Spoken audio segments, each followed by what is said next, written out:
on your iPad, go to inside ICS and test outside the room. Parents are getting packed. I think we should send them.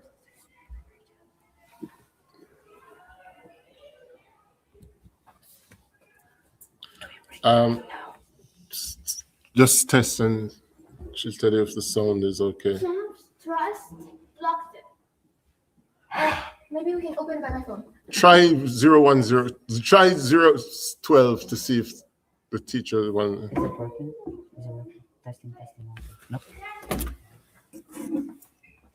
Hello, hello. Is it working? Testing, testing. Nope, both are not working. Both mics. Yeah, because it's not plugged in yet. How are the debaters going to be? Are they going to stand? Are they sitting? What? I think they should stand. It would be more professional. It's live. Because I mean, I think the.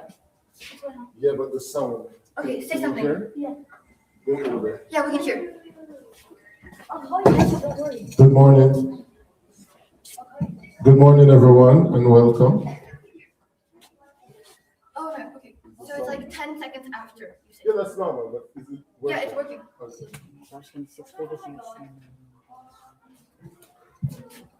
All right. I think this is the best we can do. Yeah, I think we get it. Can I hold this up? Okay, sure. Oh.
Okay, I think somebody's still sleeping. Is that it?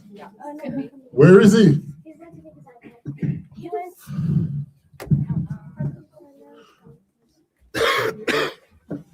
Check now, check now. Right.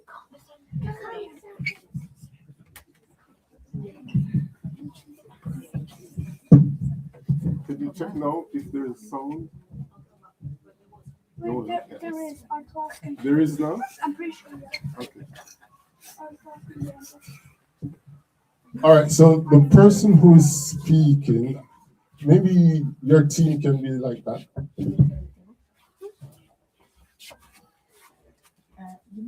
Okay. All right. Each team has a microphone, so it's okay.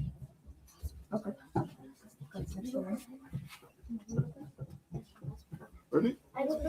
6B.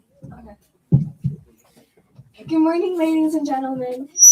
Oh my god. My name is Sabira, and today I will be debating with my group about the enhancement games.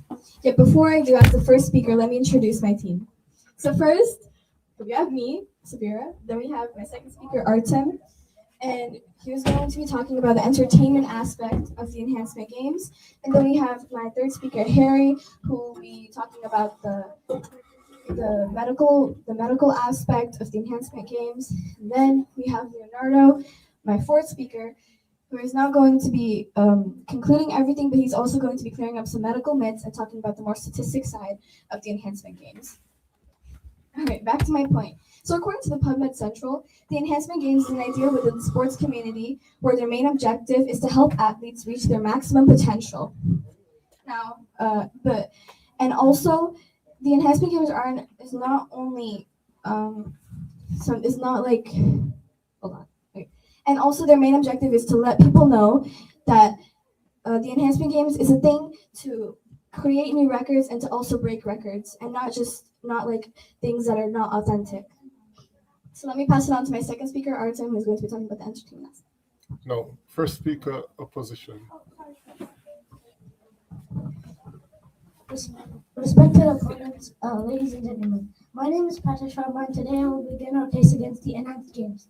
After me, my teammates Ketan and Saket will continue our arguments and finally Ishita will conclude our case. So, start.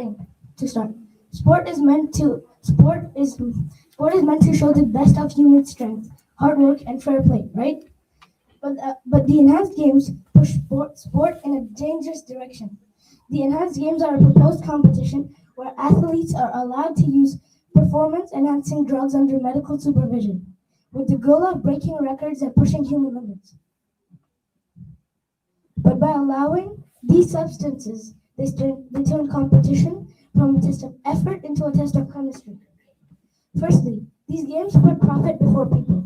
Sponsors and media want bigger records and more excitement. This creates pressure on athletes to take stronger and riskier substances just to stay competitive. When money becomes a goal, athletes stop being people and start becoming products. Secondly, the enhanced games could take support away from clean sport.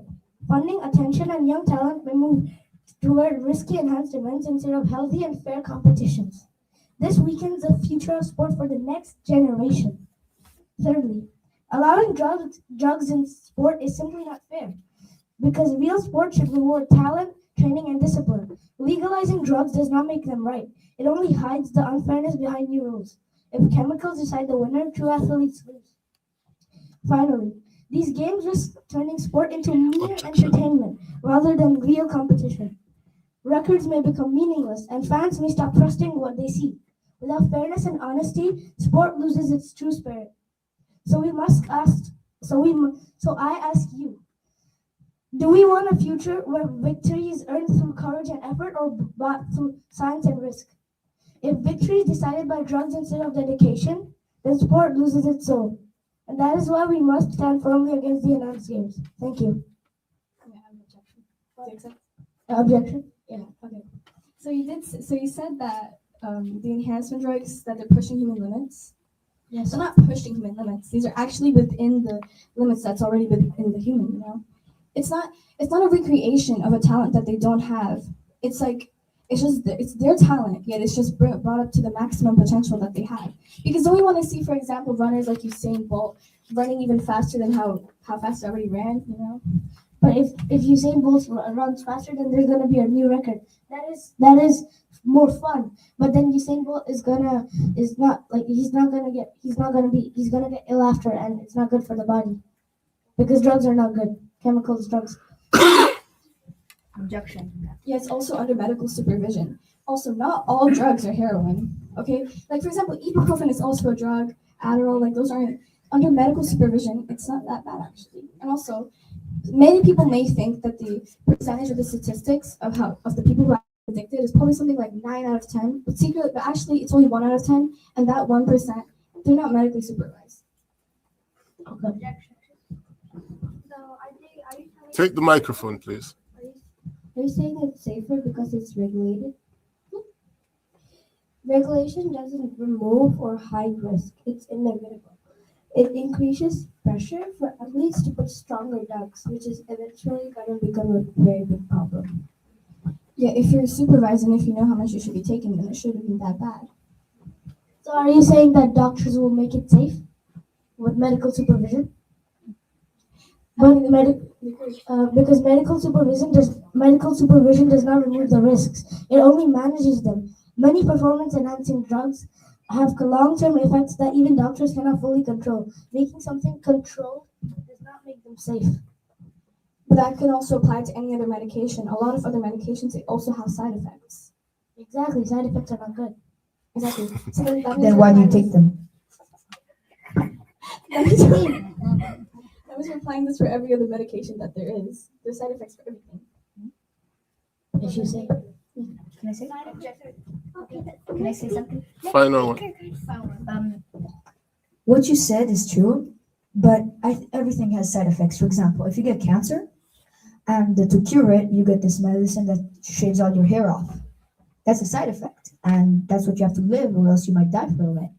And so, actually, anything has side effects, except maybe also medicines, for example, for fever could get you dizzy, or can have some other effects.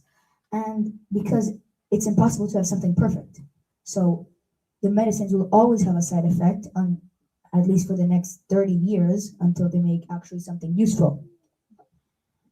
Thank you. Second speaker.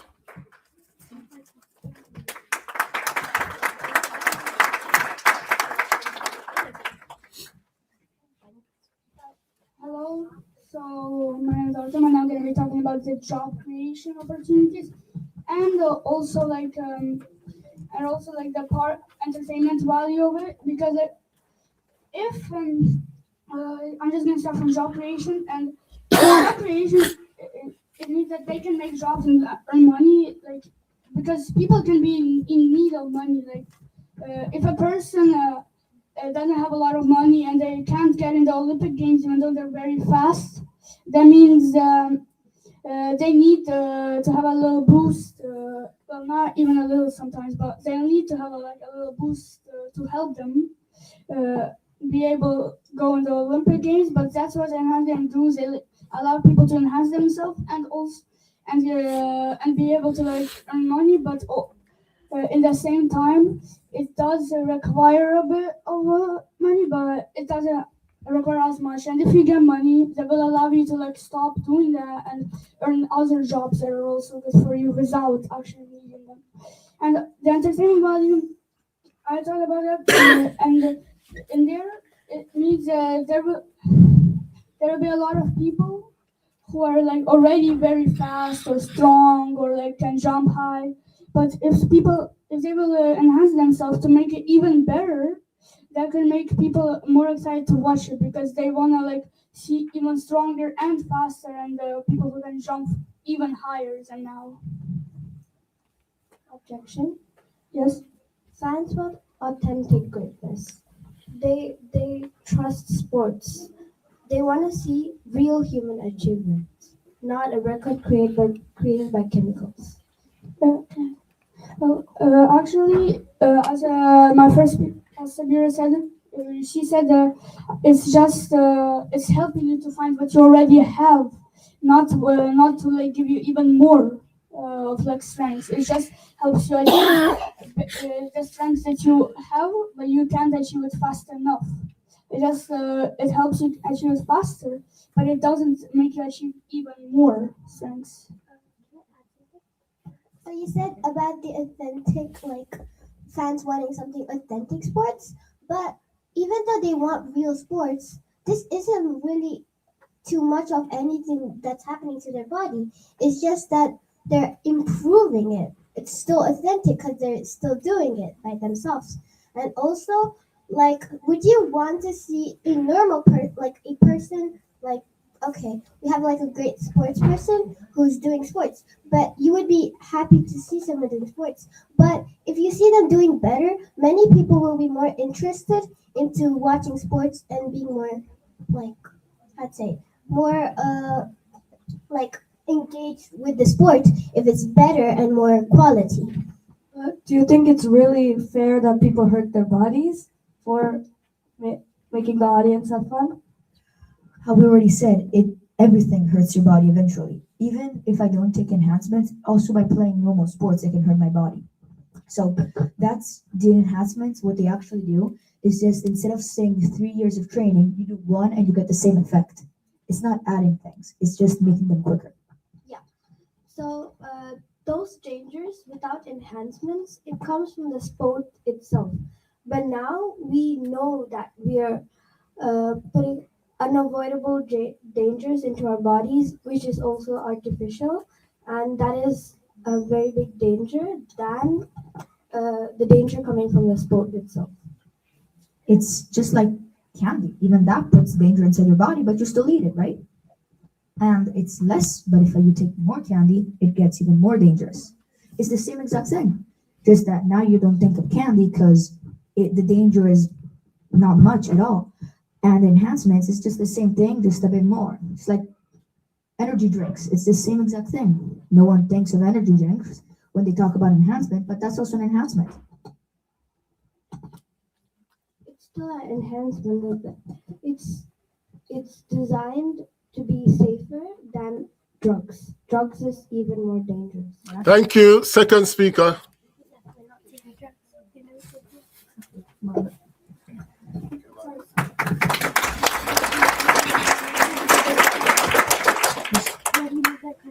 Good afternoon, everyone. My name is Jason, and I'm going to be telling about the enhancing games. Rich athletes will have a bigger advantage. Enhancements or drugs can be really expensive. Some athletes may have access to the best doctors, new performance drugs, and technology while others don't. This means that the richest athlete is the winner and not the most talented one. Sports should be rewarded by talent and hard work, and not by the amount of money each person has. Secondly, athletes can be treated like experiments. New performance drugs and technology might not be fully tested. Athletes could become like new test subjects for new medical experiments. Athletes are not Athletes are people, not laboratory experiments. It could destroy trust in sports. Fans love sports because they believe they're watching real human effort. If drugs are allowed, people may stop trusting performances and records.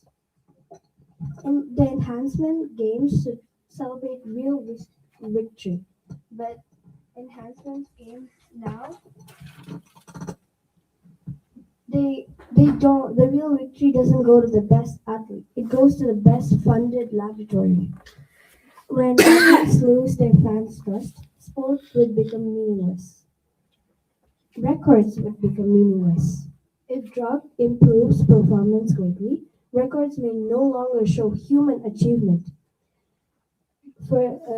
Future athletes may feel forced to take even stronger drugs just to beat old records. A record created by chemicals is not a true human record. Athletes after retirement. Many athletes retire young. If they damage their bodies with drugs, they may suffer health problems for the rest of their lives. A few yearly winnings could lead to decades of health problems. No medal is worth a lifetime of illness. Sports should protect athletes, inspire young people, and celebrate human strength. The enhanced games are the exact opposite. Thank you. Objection. Only one because we're going up time. It could hurt them, but in the same time, if they're well funded but not actually like too good at sports, then why can't they? It's like, how do they get well funded if they aren't like too good at to go in the Olympic Games to earn the money? But if somebody's like very good and they they didn't use enhancements, they can go in the Olympic Games. So like, if a person's good, they would usually pick one of the two, depending on which one suits them more. And also, just talking about the expensive part, they could be expensive, but I feel like most of them, if they're medically allowed, most of them don't cost too much. Like the best. The best ones cost more, which means that the richest athlete is the winner, not the most talented one. No. Thank you. Next speaker. Next speaker.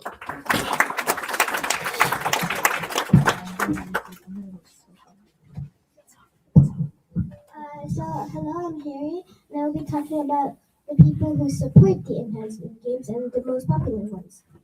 So I would like to know, how many of you guys know Donald Trump? I think many of you do. So I would like to know the exact statement Donald Trump has said. The enhancement games represent the future, real competition, real freedom, and real records being smashed. So I would like to also say why and freedom of choice. We cannot quote Trump anywhere. People like Donald Trump and Aaron D. Souza, the Australian creator of the enhanced games, argue athletes should be free to decide what they put or what they use to enhance their performance.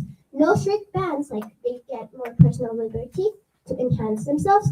And the idea is, if adults accept risks like in boxing or MMA, enhancement should be similar. The next key points are 2. Level playing field. Supporters claim doping already happens secretly in elite games like the Olympics. So banning it creates hypocrisy and uneven enforcement. So in the enhanced games, they allow it so there's more fairness than hidden cheating.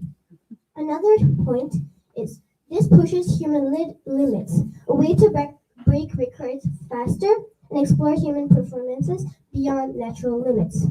Basically, the idea is faster sprint times, stronger athletes, and new superhuman benchmark. And the scientific progress is also a key point. Some supporters, example of biotech thinkers, argue controlled enhancements could improve medicine, as well as saying the research on performance drugs might help treat real diseases. Since this is prescribed by doctors, it's not going to create much harm, since doctors know what they're doing to add things to your body. And if you're going to use the things normally like they prescribe you, it's not going to be much of any effect, since you're still following the controlled way of diet. Okay. And also, the last thing is Artem said, like jobs and also better rewards for athletes. Athletes can earn more money, no bans or suspensions. Like, we have some real examples of people who used these and performed extremely well, but they have been taken off the actual elite sport they were playing because of this. But if they were playing in the enhancement games, they could have won money and also been extremely well. For example, we have Lance Armstrong, who did cycling, and he was one of the biggest doping people, but he was stripped out of 7 Tour de France, but he actually won it by being super fast and finishing it in seconds. Though it's considered cheating using performance-enhancing drugs, such as like EOP, which is like a drug. Well, not technically a drug. It's a medicine with side effects, which helps you with your energy to cure. And Time. example, Ben Johnson. Time. Decline. Next speaker. No, They decline.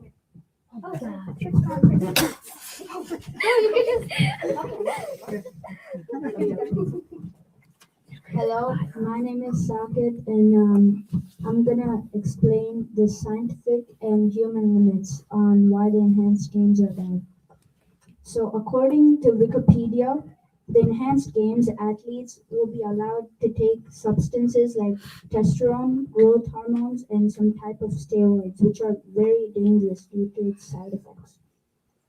According to the WADA, the World Anti-Doping Agency, doping products are often illegally consumed and are rarely allowed in sports, as it is a huge health risk to both professional and amateur sports people, as it stimulates too much red blood cell production, which increases the form of causing a blood clot and can cause heart attacks.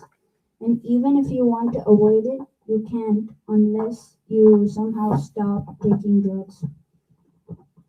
Some other drugs can cause liver failure, and some of the side effects caused by addiction to drugs is weight gain, indigestion, problems sleeping, also known as insomnia, feeling restless, sweating a lot, and sudden heart strains. Okay.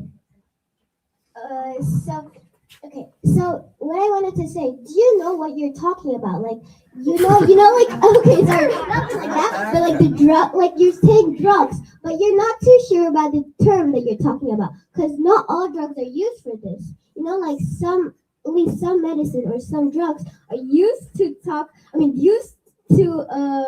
prescribe for like people who are gonna take part in the enhanced games. They're not all drugs which might do that. And also, if you're gonna use a prescription and not throw it away, then you might actually not get any of those symptoms, except for like getting some normal symptoms, which could be dizziness or any symptoms, like since everything has symptoms, like any medicine. But the enhanced games athletes were allowed to like take a substance called testosterone, and like some athletes actually took too much of it, and most of them got blood clots during training, according to Wikipedia.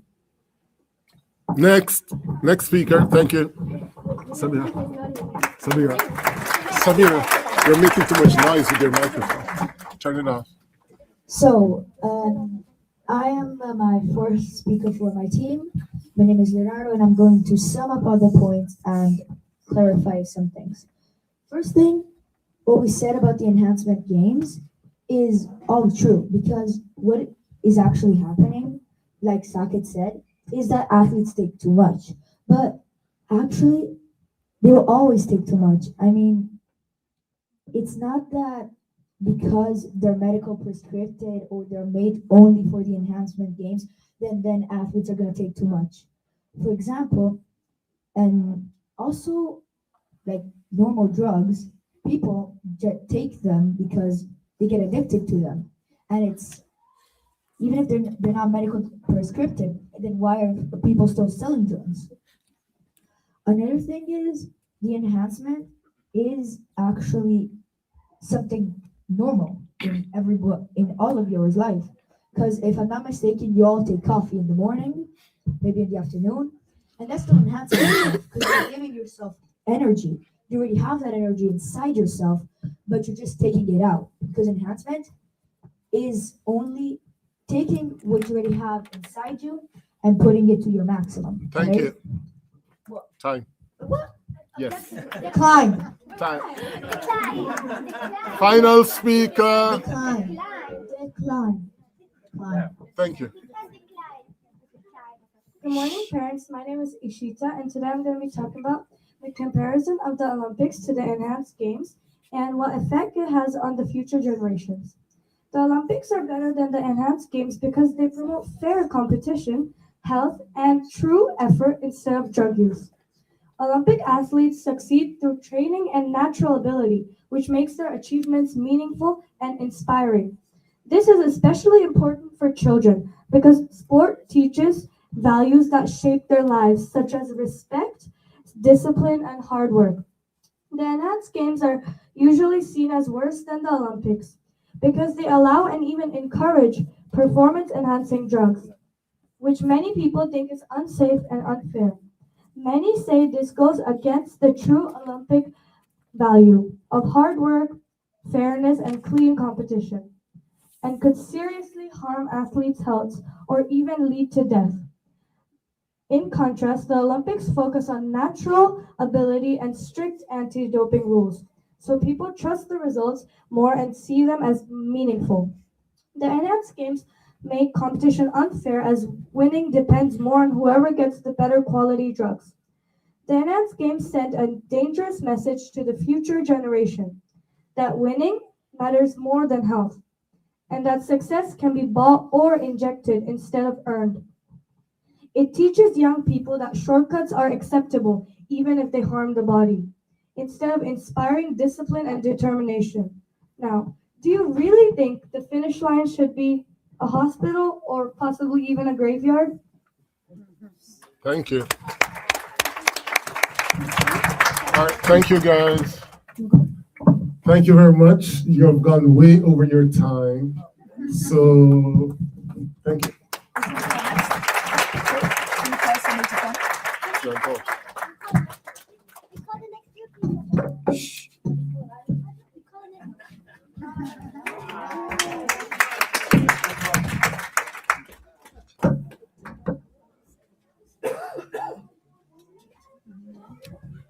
Well, that was long. Well, but it's still good. Outlook. And Oh, yeah. next, we're gonna learn about the It's- DSD athletes. I think it's you guys a link. might have heard about them. Might not. Okay, now we're going to hand it over to the second group, the ST athletes. Come on. Okay. No. Chinar. No. Oh yeah, the mic.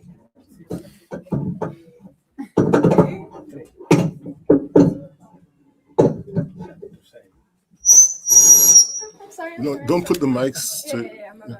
Each person has one. Come on.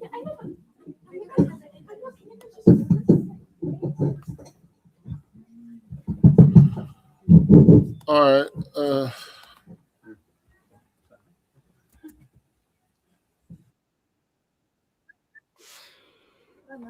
I can't do your presentation for you. Hello Tanya. everyone. So I'm going to be the host for today. I hope you have a good time. Our project is about DSD athletes, and we're going to be talking about the table talk. We're going to start off with a video that is going to summarize everything. Basically, DSD stands for difference in testosterone. Oh, difference in sex development. Sorry. Okay, yeah. The most controversial. Sorry. Let's try again. She's not a real woman. This was probably the most controversial Olympic race ever, and the reason why is shocking. The athlete is Caster Semenya, and she won the 800-meter gold medal easily, breaking the African record. But something was clearly wrong. Semenya has an intersex variation that causes her body to produce testosterone like a man. This gives her a significant physical advantage over the other women. And it doesn't stop there. The silver and bronze medalists also have the same condition. That's why many people say that there were 3 men on the podium, and that the real winner among the women came in 4th place. She's not a real woman. Okay, thank you. So we have two Guess. guests. One is so I'm gonna call Mr. Evandro come. So yeah. Oh, and I'm Tanya, by the way. So he is the father of an athlete who lost to a DSD athlete. Next, I'm going to be calling Dr. Clesio, so give him a big applause. So he is a sports specialist. You're gonna learn so much, just trust me. Okay, so Dr. Clesio, so can you just summarize everything up a bit? So, DSD athletes are female athletes that their body produces androgen levels of a male that is around 300 to 900 nanograms by deciliter of testosterone. And that gives a lot of advantage over a race, for example. Okay, so I heard there are some drugs and you can have also surgery that you can take. Are there any side effects to it? Yes, those drugs are very dangerous. The woman, usually the organization require that they lower their testosterone to 144 nanograms by deciliter of testosterone, which is still a big advantage because normal women have around 30 to 90 nanograms by deciliter. And those drugs have lots of side effects like kidney failure and liver failure. They may also have cardiovascular problems. So are there any hormone side effects? If you're a DSD athlete, what is going to be your hormone intake? Your period of menstruation may be very irregular, and your puberty may delay or even not exist. To the actual question we've all been wondering, are they women? Yes, they are women because they have the woman reproductive organ. So I don't think they're women because their body structure is like a man. They're stronger than you, they're faster than you, and they're taller than you. You can't compare. Well, I think you're wrong, but sure, go on. Yes, they are women because science states that women are individuals with a woman reproductive organ. What do you see as They a woman? So for a woman, I see someone with a low level of testosterone. Yeah, not a body structure like a man. And yeah, she has to have sexual organs. Okay, so what about transgender men who Well, want to compete in competitions with women? when we say transgender, it means that he's changed his gender. If he changed, then he's no longer a man. He's now a woman. So they can compete with women or in another category. Some transgender men just change the way they look. They don't change their internal organs, their testosterone intake. So do you think they still have the same strength as a woman or as a man? They define themselves as a woman, but like, I mean, come on, biologically they're a man. So you're saying that if I think that I am a bird, I can be a bird? You're just proving my point, dude. No. Yes, you are. No. If I think I'm a bird, I'm not a bird. It won't change. Yes, but they define themselves as a woman. They don't all change their organs. They don't all change how they are. So they are biologically a man. So they shouldn't compete in women's sports. No, they shouldn't. They shouldn't. Exactly. That's what I'm saying. No, they should have another category for them. I think he's talking about actual transgender people, not Fakes. people with mental health problems. Are you suggesting they should go to a mental hospital or see a psychiatrist? Yes, I do, because if you didn't change your organ, you're not transgender, and if you think so, there's something going on. All right, time.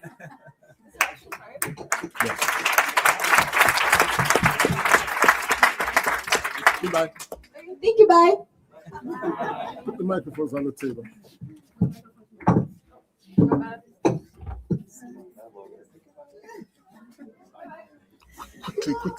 Quickly. All right, so at least that was shorter than the last one. So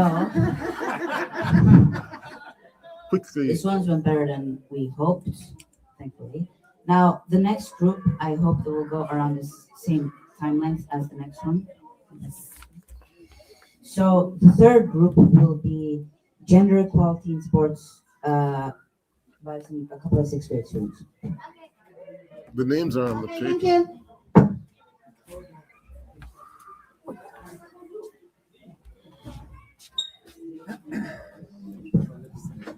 Good morning, everyone, and welcome to our special report.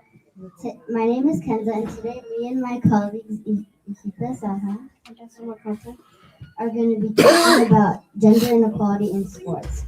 Would you guys, to start off, do you guys know what gender inequality in sports is?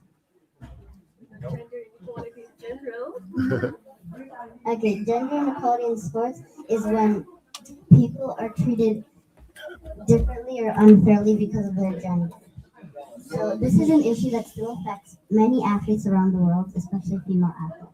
Despite incredible achievements, female athletes often face lower pay, fewer sponsorships, and less media coverage. To start, I'd like to ask my colleague here, why is pay inequality such a big issue in sports today? That's a great question. Pay inequality is one of the biggest problems female athletes face in many sports. Women earn much less than men, even when they perform just as well or sometimes even better.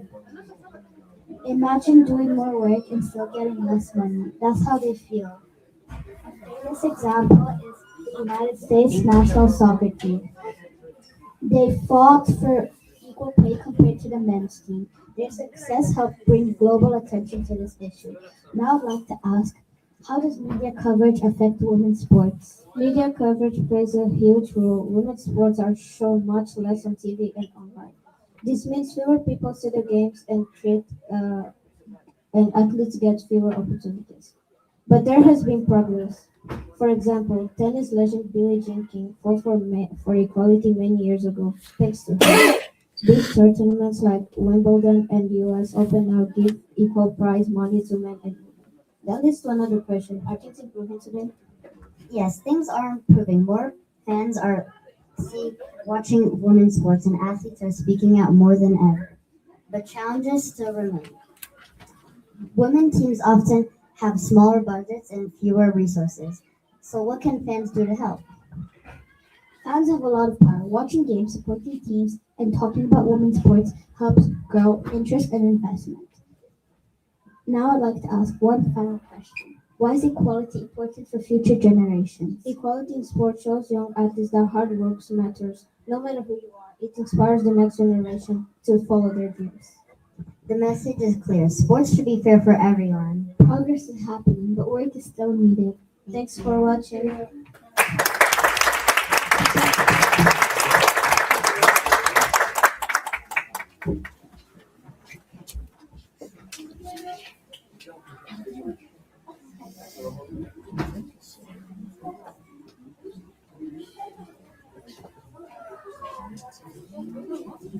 Okay, thank you for that. Next, to make things, I think the moms will like this more.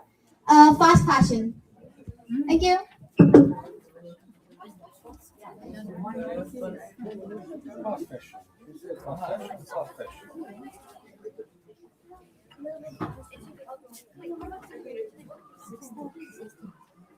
Look, €5 for a top on table.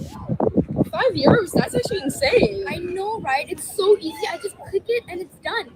Yeah, too easy. And there's so much stuff. Like, look at this variety. It has all the trending clothes. Wait, that actually kind of looks good though. Right? You want to know what's the app Yeah, called? what is the app It's called? called Temu, and there's a bunch of different apps. Okay. Oh, that shirt looks nice. Yeah. I think I just bought it. It looks great. I'm glad you did. That was fast. Wait, guys, look. Oh my god, I could actually pay. I know. It was so quick, right? I told you. I know. Like, Open it. Open it. Open it.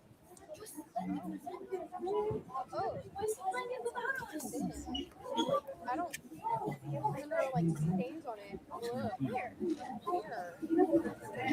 So like, I'm gonna look better on the picture. It's your turn. Yeah, but I mean, it's cheap for a reason. Yeah, but it's still worth it. It's cheap, easy to use, and there's so much options. Like, I know this one isn't a good one, but like the variety is still insane though. Sure, it's cheap, easy, and there's a lot of options. But that's all. First, the quality. Look at this. You're disappointed, so that means this is not great. Yeah, no, it's not great. I don't. Second, the environment. So these clothes don't last, so people throw away, and that causes waste and pollution. Yeah, I mean that's kind of fair. And third, privacy. Wait, what do you mean privacy? So apps like this collect a lot of your data, so you should think about it. Right. I feel like buying cheap clothes actually costs more than you can think of. So how many things have you bought like this? Honestly, a lot. And the fact that I don't even wear most of the stuff is just bad. Yeah, that's how it's at though. So what should I do? Just stop buying stuff? No, think before you buy. Yeah, maybe we don't need everything at the same time. Yeah, I mean, I didn't think about anything. So thanks, okay? Yeah. Cheap, it's easy, but it has consequence. So next time when you click buy, think twice.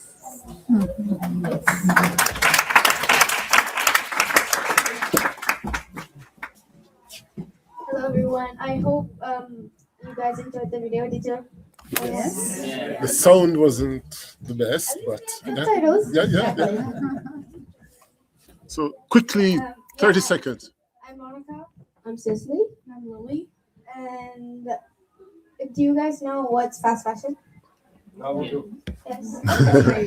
Okay.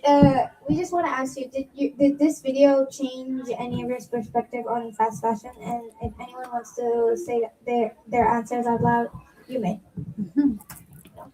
Not really. Okay. Well, that's okay. Thank you for watching, and we hope we've inspired you guys. Thank you. Thank you. Thank you.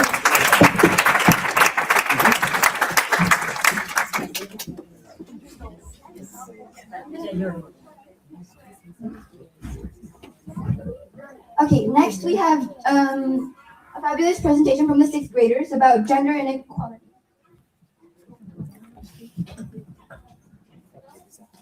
Hello everyone, my name is Nina and my name is Arena.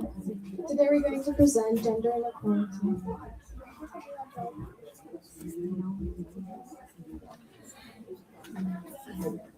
So first, what is gender inequality? Gender inequality is when people are treated differently or unfairly because of their gender. This usually affects women and girls, but can also affect men and people of other genders.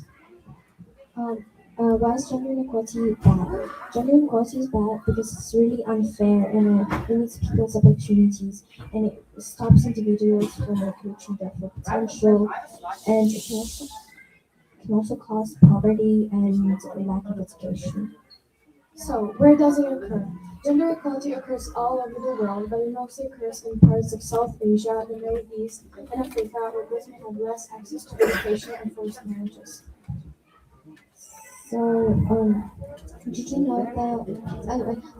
How can we stop gender inequality? We can stop gender inequality by providing equal rules, yeah. So we can provide equal education to everyone. We same amount of money for the same job, for men and women. We can create and support laws that about equality for everyone, and we can teach fairness and respect in schools. So we have some women leaders, like a political Angela Merkel, a businesswoman Mary Barra, and activities in social Belarus. Did you know that Sorry, their presentation hasn't come up on the screen. It's sorry, but continue, girls. Yeah, so about 20% of women get like less money. 20, about 20% of women get about 20% less money than men globally. Then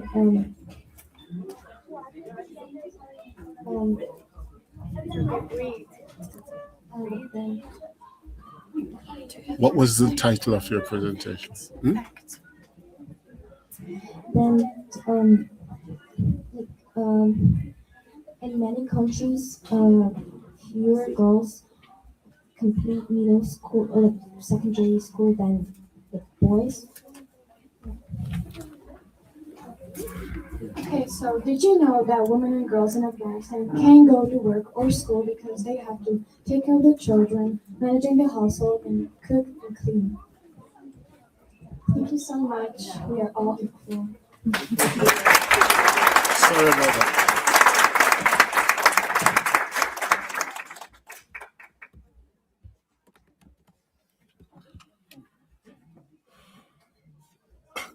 I need to tell them they need to bring screen share. Next, quickly.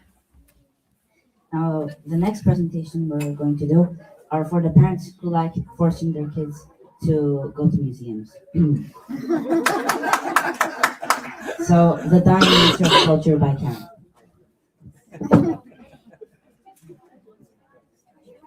Yes, please.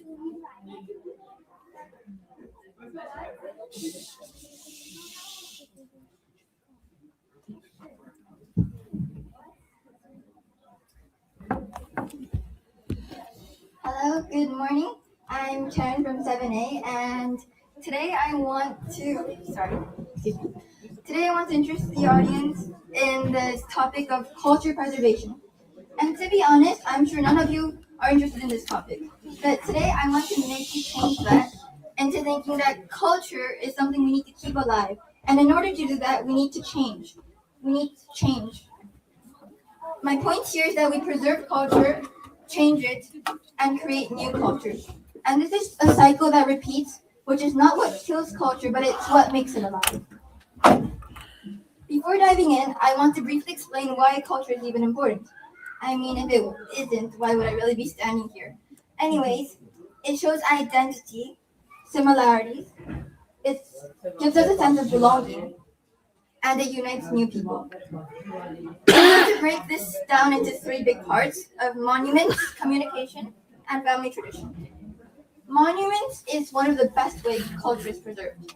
We take the example of L'Arc de Triomphe. This is from 1900, and this is the one we have now. If you look at it briefly, nothing really changed. But if you take a closer look at it, sorry, it's loading. Go closer to the door. Yeah, if you take a closer look at it, the surroundings, the atmosphere changed. This is what makes monuments really important.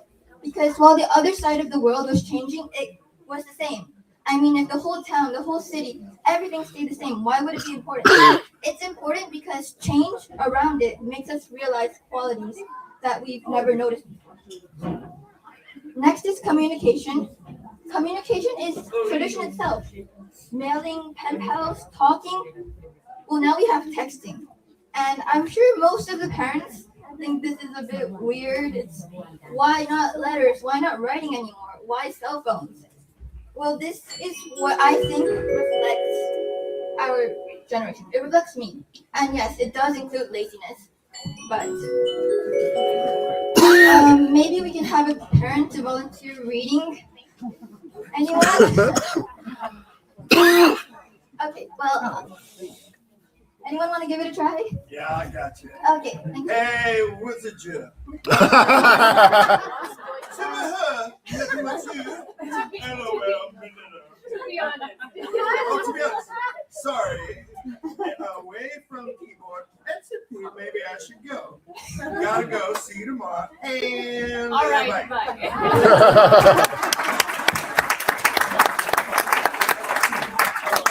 Thank you so much. Oh, great job. I think that we can see that, yeah, it's complicated, it's confusing, but it shows change. It shows that we're evolving, and it's kind of funny. We can also see this in change in word. For example, most of you might say, it's great. How I say it? Slay. Great job. Well, I say clock it. I'm sure if the students were here, many people would say this. When you say, you're pretty, you're beautiful, what do I say?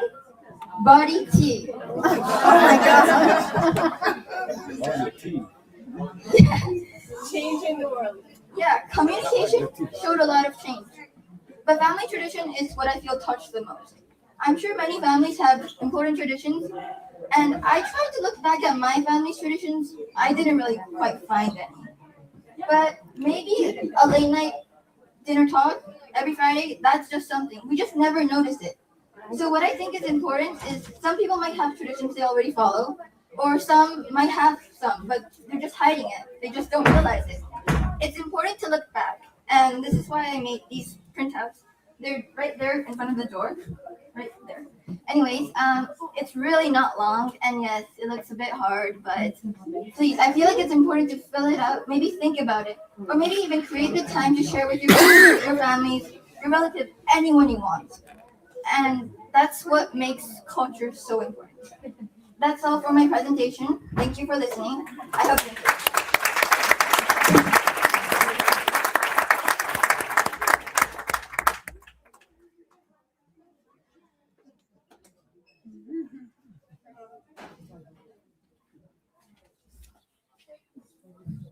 Thank you for that, Karen. Okay, so people, please fill in the forms. Okay, so next we have Digital Waste, the Impact of Technology by Arthur. And I'm pretty sure you guys use technology like every single day, like maybe 24/7. But you need to know how impactful it is in the environment. Thank you.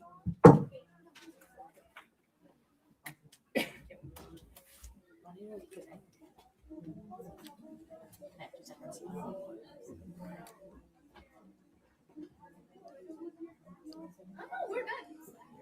Yeah.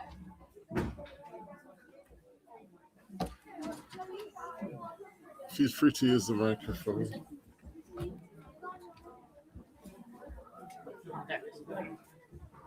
Hello. Okay. Hi everyone, I'm Arthur Gontier and I'm doing digital waste. So first up, can everyone take out their phone and see how many emails they have, like unread? 1,000. OCD. Okay, so that's pretty bad, but we have much worse later on. So you're gonna hear me say data a lot. So what is data? Data is when you put something in the cloud or unread emails, you may think it's just like rain's gonna come out of it or something. But it actually is in big data centers that use up lots of electricity, and that needs electricity. So that can be bad for the planet. So what is digital waste? Digital waste is digital data or devices that use energy and resources even when they're no longer in use. So that's bad because it uses energy. So this is an example of somebody's in this room's email. You can see here there's 35,401 unread Gmail things and 7,795 emails. So that's astonishing. Don't do that. So emails and duplicates of photos, they're also stored in data centers, and that's really bad because that uses a lot of electricity. And that's a very bad example. So digital waste, old devices that end up in waste pollute the planet, and people change their iPhones every few years, but they still have so much life in them. You could easily hold them for another few years. And old devices use valuable resources. Then you got apps and streaming services. You guys may have apps on your phone that you guys don't use anymore, so you should consider deleting them because it uses data as well. We don't want that. So that's the end, but if you want to know what you can do, you can scan the QR code and that will bring you to a digital cleanup day website, which is what we're trying to do to delete old stuff. And yeah, that's all. Thank you.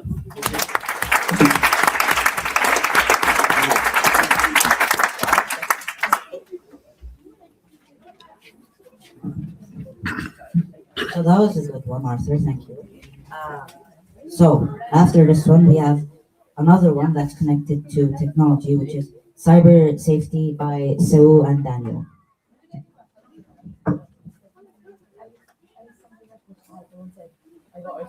What is the 8.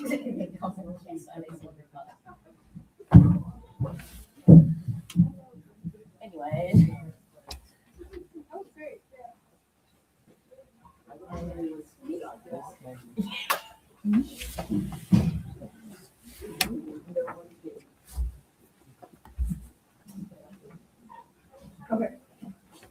Good morning, everybody. My name is Daniel. The microphones work, Oh. Daniel. Take one, sir. Good morning, everyone. My name is Daniel. My name is Sue Park. Today, we're going to be presenting cybersecurity.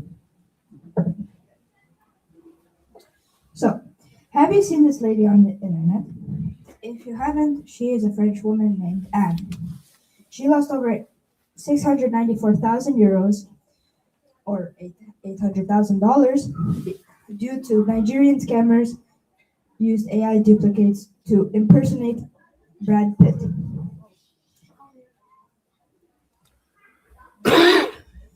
How can you stop this fraud and scam from happening to you? So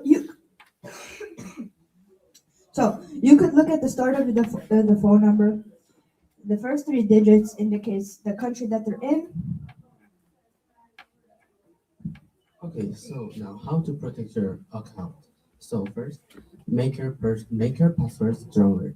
Like, do not use the simple letters or simple numbers. Use a mix of big letters and some symbols and some letters also. If you can think of a good one, you can use a password generator.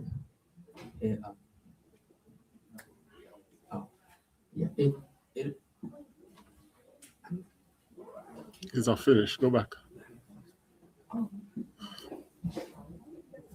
It is a tool that creates a very super strong password for you. Okay, so now let me tell you about Deshaun's stories.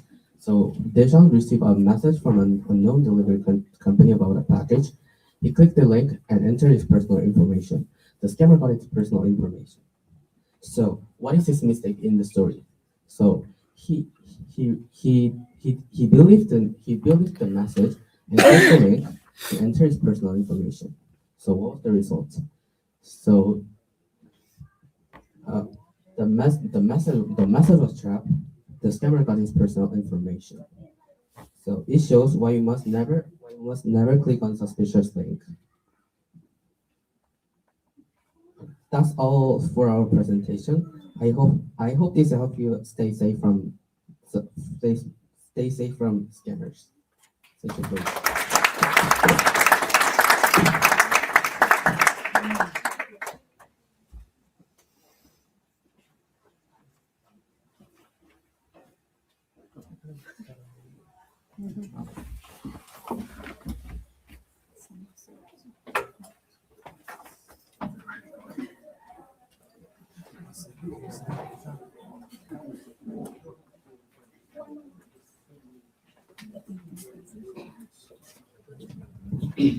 Okay, so next up, should AI be limited?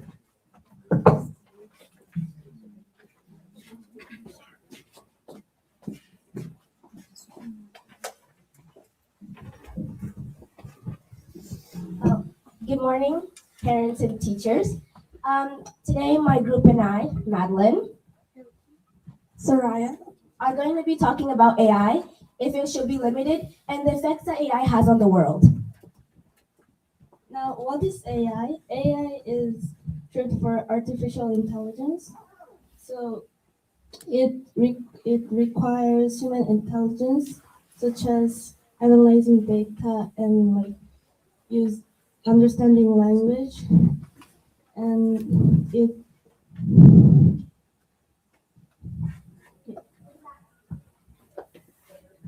You don't have to switch all the time. It's okay. AI has some positive effects on the world, although most of them could be negative in the future or right now. So AI worldwide has been helping teachers improve their teaching materials. So students are understanding easier. They can ask AI oh, can you please summarize this unit for me? I didn't understand. And then it gives you all the bullet points, what you need to know, and it's easier for students to comprehend, and maybe they understand in class and then they make a summary.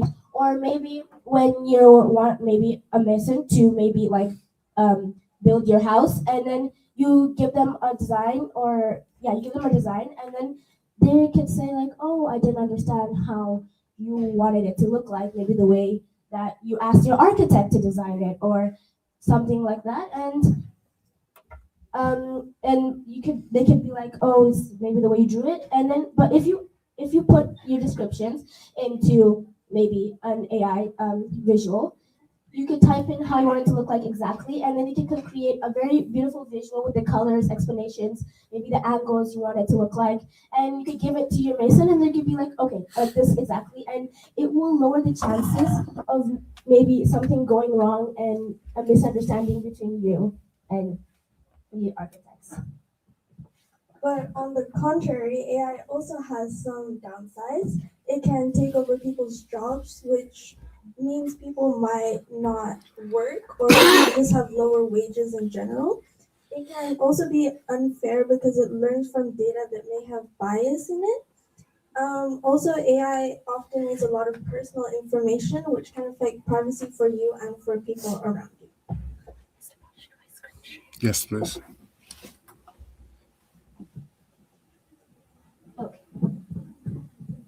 Okay, so now we're going to play a little game. It's gonna be called neural or natural, and it's a guess if it's AI or not. So we will need 4 parents, groups of 2 each, and we will be going against each other into guessing who can see if the image is AI or not. So, is there any volunteers, parents? Okay, 1. Just use 4. Just use 4. Yeah. 2, 3. 1 more. 4. Okay, perfect. Okay. I suck at this, but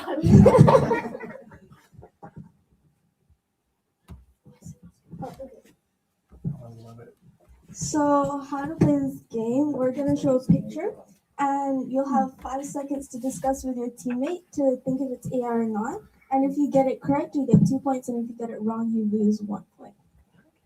good high stakes. So she'll be group 1 and I'll be group 2. So, first image. 5, just screen? 4, 3, 2, 1. So, what do you AI. like? AI. Yes.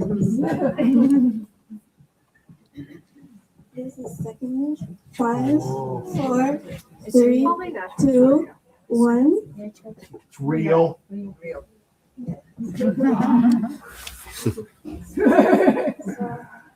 5, 4, 3, 2, 1. We'll say real just to be different. Yes. It is AI. Ah! Nobody makes a cake that good. 5, 4, 3, 2, 1. Real. Sticking by real. It is AI.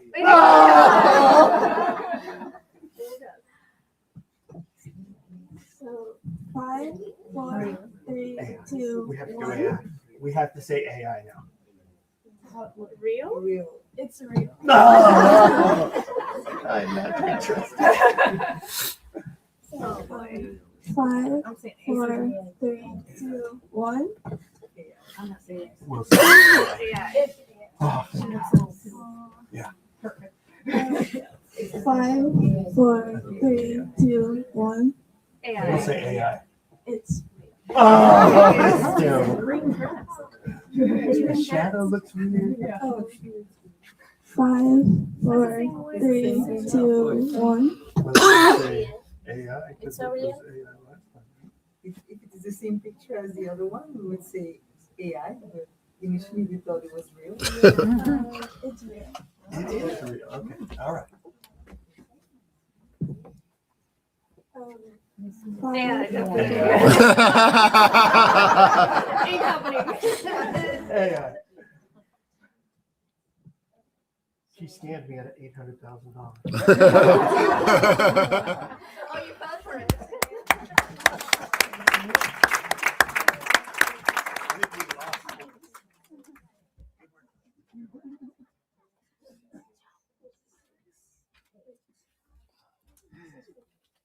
Okay, so our winners will go to group 1 with 6 points.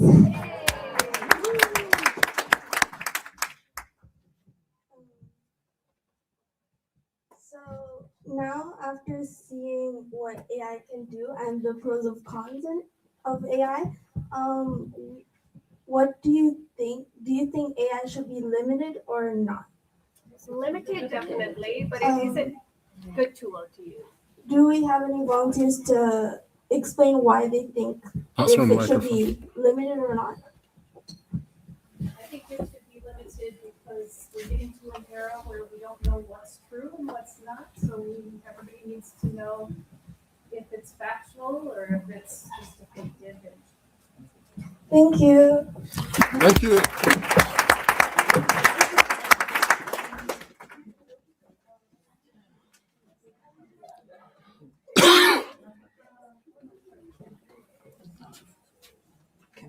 No, let Pierre first. Oh, Pierre's first. Yeah.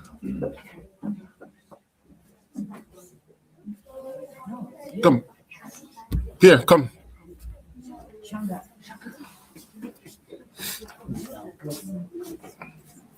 Screen share.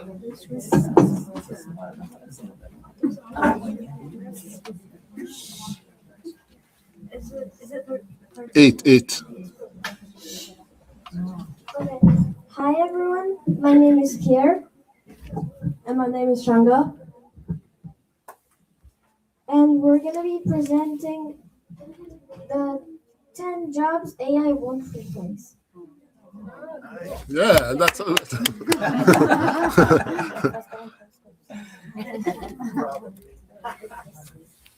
Job of a parent. Jobs AI probably won't replace.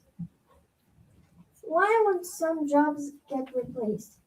Some jobs won't get replaced because of human creativity, emotional intelligence, complex decision making, human trust, physical interaction, and also AI struggles a lot in unpredictable real life situations. So for this presentation, we're gonna play a little game. On each slide, we're gonna have 3 options, and you're gonna raise your hand to vote which option is the answer, and you're gonna choose why this job won't get replaced. Okay, so job number 1, teacher. Reason A, emotional connection with the students. B, writing on the board. C, using technology in class. Raise your hand for A. B. C? Okay, and the right answer is A. And the teachers motivate students a lot and they adapt to certain situations. So it is very hard to AI to replace. And the next job we have is a psychologist. A, empathy and emotional understanding. B, reading from books. C, taking notes. Who chose A? B? C? So the correct answer is A, because people often want to talk to real humans because they can understand their feelings. The next job is surgeon. A, fast typing. B, complex decision making during surgery. C, wearing medical equipment. Raise your hand for A, B, C. And the right answer is B. Because sometimes during operations, some unpredictable things could happen, and us humans, we can react easier than AI. So the next job we have is an entrepreneur, and option A is sending emails, B using spreadsheets, C, creativity and risk taking. Who choose A, B, or C? So the correct answer is C, because entrepreneurs, they can create a lot of new ideas and businesses. AI, AI usually analyzes already data that already exists, and they don't have that much creativity. The next one is artist or designer. A. Personal creativity and expressions. B. Using drawing tools. C. Working on computers. Raise your hand for A, B, C. And the right answer is A. Because artists and designers have a lot of creativity and robots could not do the same thing. And the next job we have is leaders and managers in companies. So option A is being cool, B is sitting in an office, C is making high level decisions. Which is A? B? Alright, so the answer is C, because although AI can advise people, they still cannot lead a large amount of people efficiently. The next one is emergency responders. A. Driving a car. B. Wearing protection gear. C. Fast decision and physical adaptation. Raise your hand for A, B, C. Yeah, and the right answer is C. Because today's robots are not that good to be policemen or all those stuff. And yeah, there's a lot of unpredictable things. And then the job we have is lawyers, especially during courts. A, copying legal documents. B, interpreting law and pursuing others. C, filling paperwork. Who chooses A, B, or C? So the correct option is B, since people trust lawyers more and they can pursue legal people much better than AI. The next one is electrician. A. Wearing gloves. B. Eating food. C. Working in real world environment. Raise your hand for A, B, C. And the right answer is C. Because all those electricians, designers, technology, like they make the AI, and we can't really replace it. And the last job we have is a chef, but only to those chefs which have a lot of skill or they're creative. A, tasting food they cooked. B, kitchens are hot. C, food needs to be cooked fresh. Who chooses A, B, or C? Okay, so the correct answer is A. Chefs have creativity and they can taste their own food to see if it's good or not, so that they can serve other people much better than they are. Thank you for listening.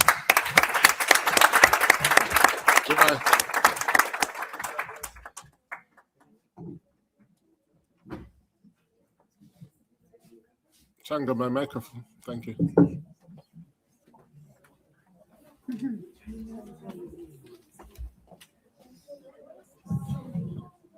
Screen share.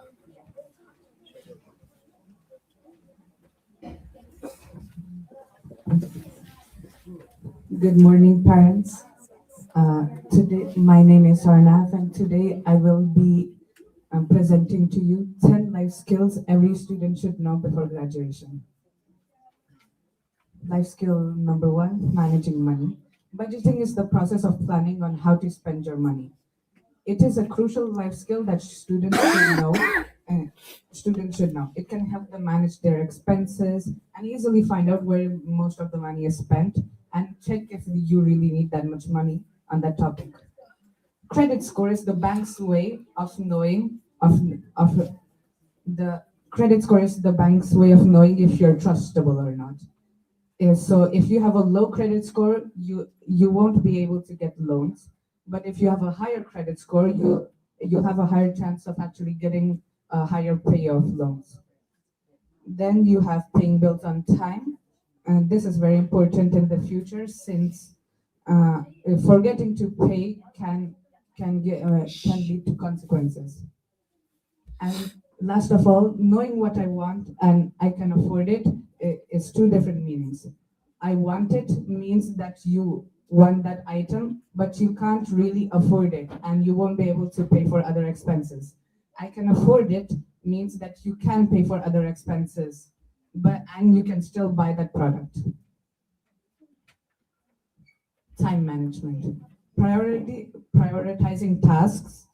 So an easy way to prioritize tasks is by putting the ones that are very important or ones that will take a lot of time to complete or the ones that are close to meeting their deadlines.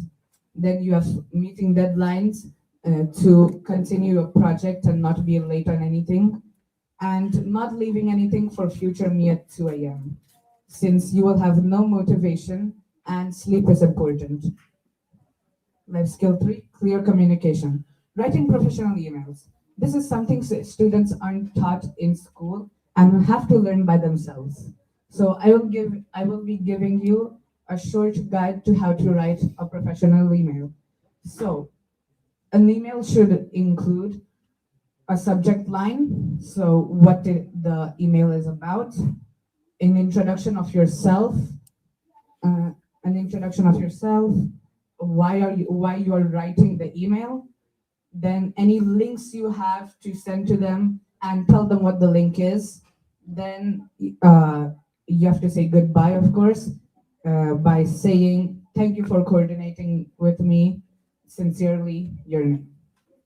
Then speaking confidently. This is important for things such as interviews, when you're being interviewed for your job, or some schools also have interviews to get into them. And listening well. This can help. Listening well can help you understand projects easier, even if it's too hard or too easy for you. And knowing how to say no respectfully. This is very hard to do since there's a lot of people that are sensitive here. So when you're declining an offer, you should keep your response brief and polite. Let's go number 4, problem solving. This most parents should know this, especially if you're working in office jobs, architecture, and basically if you break one big problem into smaller parts, it will help you tackle them one at a time, which will save time, and it will also leave less stress on you. Then you have thinking critically. So critical thinking is a way to analyze your problem in a different way and thinking outside of the box. So if you have a question, maybe it has a hidden meaning. Maybe it's trying to trick you into putting the obvious answer. And figuring things out without panicking. This is very hard to master, but once you do, you won't panic in any problems there are, whether it is 1 minute from its due date, 15, or 3 days.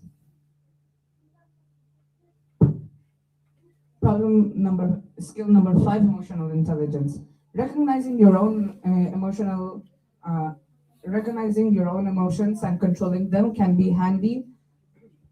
And since life has its good times and its bad times, controlling your emotions can let you not be overwhelmed and keep your resilience.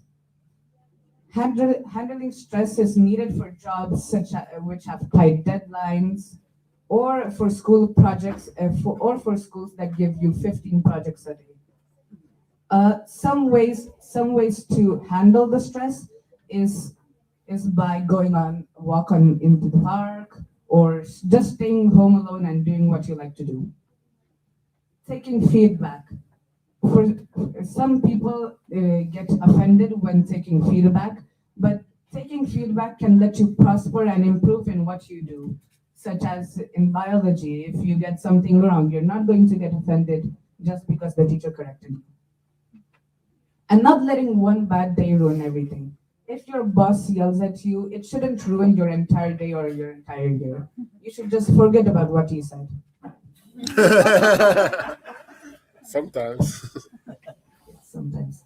Basic cooking and nutrition. In college, most students go on with their lives by eating instant noodles. And this you can eat instant noodles. I'm not saying it's bad, but it is not really a healthy option for especially students that are in college and live alone. So everyone recommends to make a few healthy meals per week so that your body can stay healthy and it can be energized. And reading food labels. So in France, in France, Belgium, Germany, and Luxembourg and Switzerland, there's a type of nutrition system called nutrition score, as you can see here. And basically, the Nutri-Score made by France has 5 levels, A and B being the best, which tells you if you're gonna be full. So unlike systems D and E, when you eat them, you won't be that full. You'll still feel a lot hungry. So instant noodles would come in C and D at this point. And if you're questioning, E is mostly sweets, biscuits, cookies, all of that.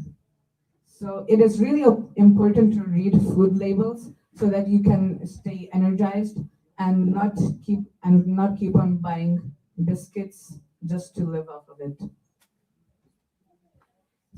Skill 7, self-advocacy.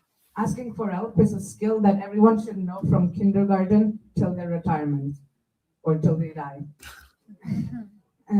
Of course, being independent is a good thing, and I'm not saying it's bad, but there will always be a time where you'll need help, with a task or a project. So you shouldn't be shy to ask. Negotiating. Negotiating is very useful for jobs or negotiating pay, your grades, or pushing a deadline. Or if you have a dream to get that job, you can negotiate with criminals or hijackers, all of that. So it's very useful, especially in college and in jobs, since not everyone is going to give you what you want.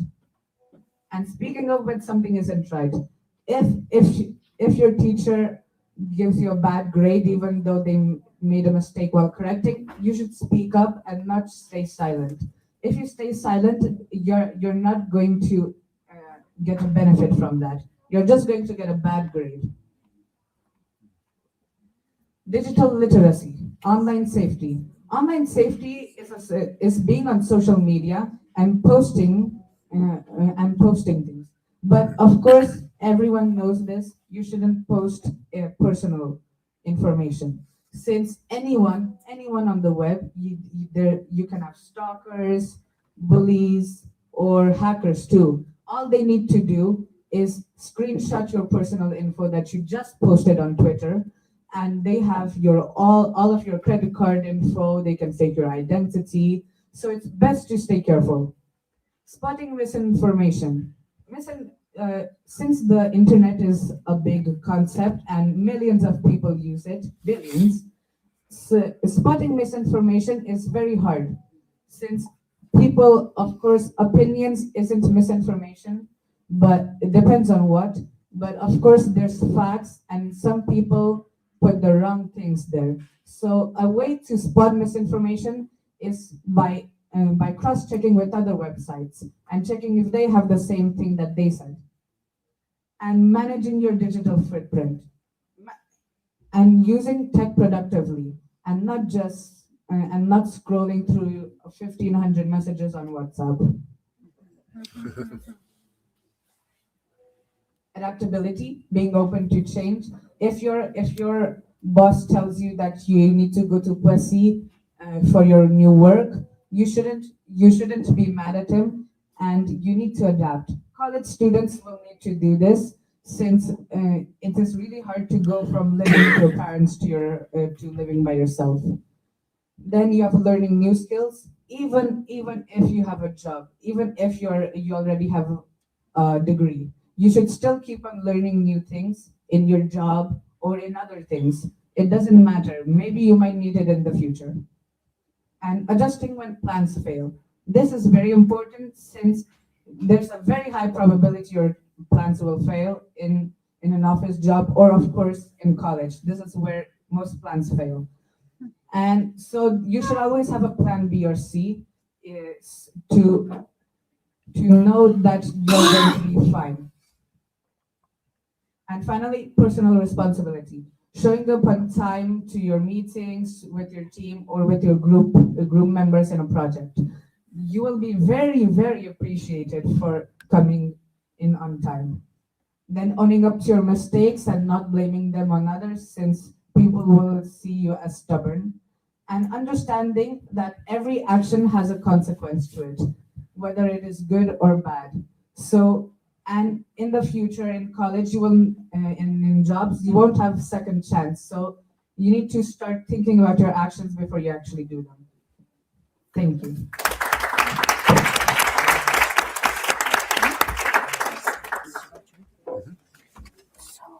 In here, Sasha's group, Sasha wants to join is World War III Inevitable. She's informed both Navia and Sarah. What's the next one? Because y'all are The next one is okay. Screen share, please. Which one is it? China, it's too late. Which number? 8. What? So give me a clue. Come here. So they didn't do theirs. Yep, they're not doing theirs. Okay, that's okay.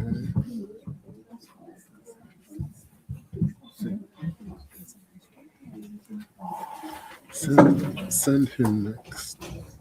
Before child poverty. Send him after them. Because it's dead. At least it brings some life. Spencer, is this thing alive? Yeah, turn it on. I don't know if they Good finished morning, this. everyone. So today we are presenting about the need of school to teach us real life skills by me, Yuki. Harold. And me, DJ.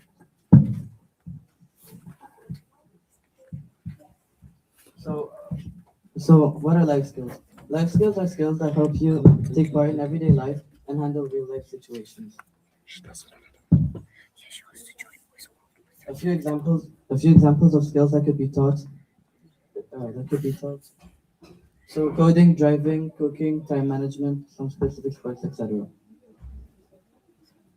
So me and my team will be stating 4 main reasons and benefits of these schools teaching such life skills.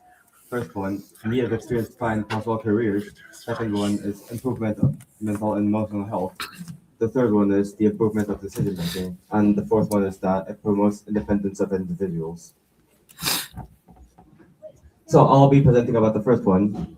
My point is that people need to try and learn many different things in order to find or gain interest in specific careers, jobs, or learn your strengths and weaknesses to find what you're good at or bad at. So practicing these life skills helps you find these careers or your possible jobs early in your life. So you can actually spend your time at what you need in your future, not on useless subjects that you won't need in your future. In this society with limited job opportunities, spending more time in what you actually need will give you better chances of your job with putting more effort in what you actually need. So teaching life skills helps students manage mental and emotions. Students should learn techniques such as relaxations, breathing exercises, and meditation because it makes them being positive with difficulties. For example, if students encounter some problems,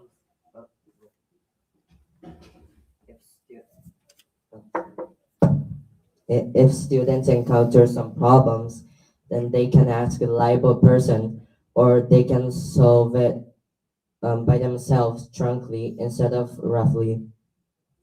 And if they manage to obtain these capabilities, then students are able to analyze the situations carefully and they understand their own emotions and can tell them to others or even other people's feelings. And next, I'll be talking about the decision making.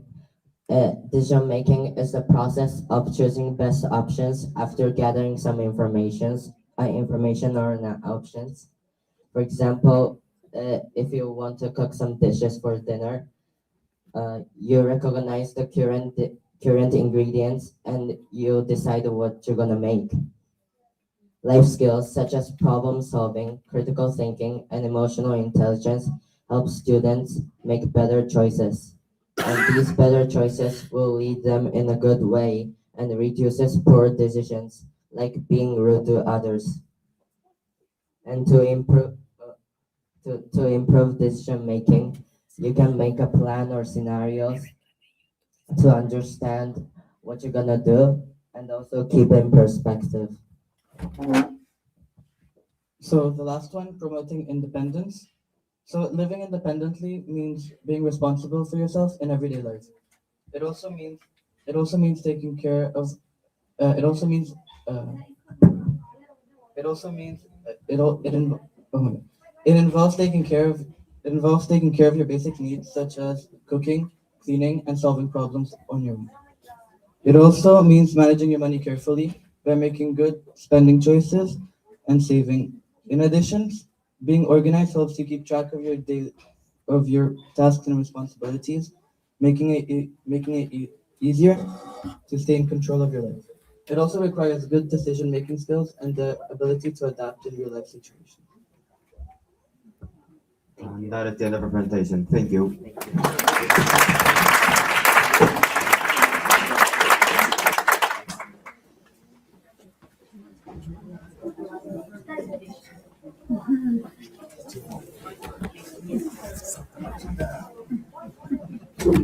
Apparently I'm going now. Does that work? This works? No. This one? Yeah. All right. Good morning, everyone. Today I want to talk about something that we all consume every single day: sugar and salt. All right. They may taste great, but too much of them can sadly harm our health. Let's start with sugar. The average person consumes around 17 teaspoons of added sugar per day, which is more than double we should be intaking per day. This is linked to type 2 diabetes, many heart diseases. In fact, studies show that people who consume a lot of added sugar have a 38% higher chance to get of dying from heart disease. That's a large percentage. Now something about salt. Although our bodies need a small amount, most people eat nearly 2 times the recommended daily limit, which is insane. I know, I probably do. Too much salt can increase blood pressure, which is a major cause of strokes and heart attacks. Globally, excessive salt intake is responsible for around 3 million deaths around the world. So while sugar and salt might seem harmless, overconsumption can kill. And honestly, we're worried about World War III, but we should be worried about the war against sugar. Now, of course, I couldn't do this without having a little quiz, so I'm going to do a quiz here, and we're going to see how much you learn. So, I don't know if Mr. Boucher's going to stream that on there, or Screen share it. I'm just going to screen share it, I guess. Cool. Yes. You're back. Is it 13? 8. Oh, it's 8. Oh, yeah, it's 8.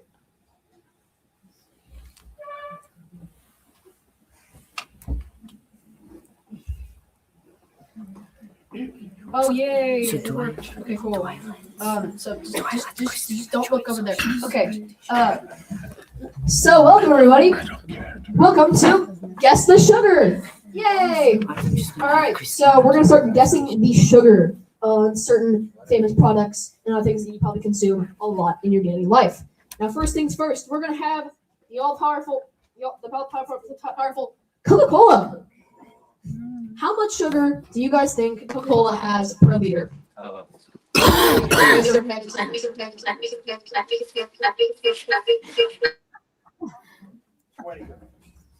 right. I got 50 grams, 20 grams. Well, 300 grams. 300 grams. All right. Well, the 50 grams was the closest. Does it work? Yeah. That's 100 grams per liter of sugar. That's not Diet Coke, of course. There's other alternatives, but in normal Coke, that is almost 100. That's 100 grams of sugar, which is insane. They consume that. A lot of people consume it a lot daily. So now moving on. This is something that a lot of kids drink nowadays. Juice. This is Capri Sun, an American brand, so all the Americans here will know that. But still, anyway, fruit juice. How much do you think has? Yeah, how much do you think fruit juice has in sugar wise grams? 40 grams. Okay, I have 40 grams. 15 grams. Well, I have no clue which one you were closest. 28 grams or 7 teaspoons in just one of these packets. I mean, like I said, a lot of kids are drinking this almost every single day. It's one of their main sources of like liquids and stuff. Because I know that a lot of kids drink it in my old school. Anyway, so yeah, that's just like a quick little. That's how much it is. Yay, 7 teaspoons there. Okay, now moving on. Healthy yogurt. I know that yogurt is labeled as health food. Greek yogurt. I chose Esky because I think it's a European brand. So yeah, how much do you think is in an SD yogurt container thingy? 10 grams. 10 grams. Okay, I have 10, 25, 5. Okay. All right. Well, let's see. Let's see who's right. Okay. That is 6 grams of sugar, and I have this image is not exactly accurate. I meant to change it, but I didn't. So living and learn, I guess. So yeah, that's an SD. I mean, this is of course at least. Some have way more. But anyway, moving on to something that I think a lot of people in the new generations drink a lot: a Starbucks Frappuccino. How much do you guys think is in a Starbucks Frappuccino? Anybody? All right. 50. All right, 50 grams. I heard from the loudest. So let's see if any of you guys are correct. Yay.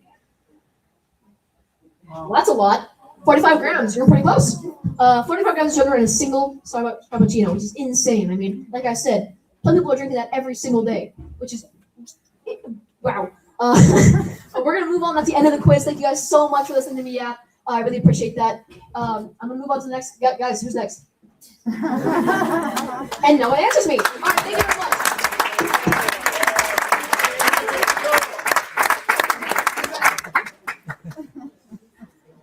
Screen share.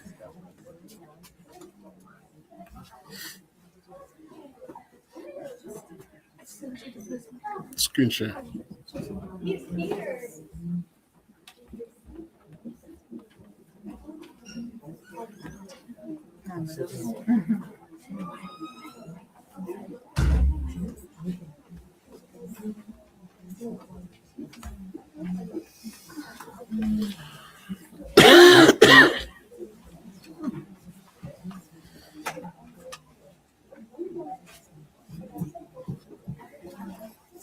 Go. Okay, so good morning, everyone. I hope you guys are doing well. So I'm Arana, and this is my partner, and we're going to talk about the role of influencers in today's society. So we'll start off with a question. Who do you think?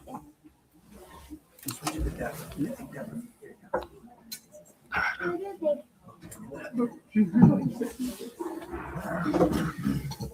Who do you think influencers are?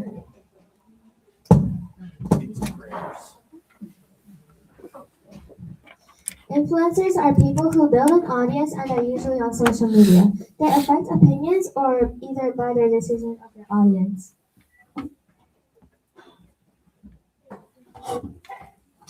The influence can be good or bad. It depends on how we take it though. Some people take it positively and some people take it in a negative way.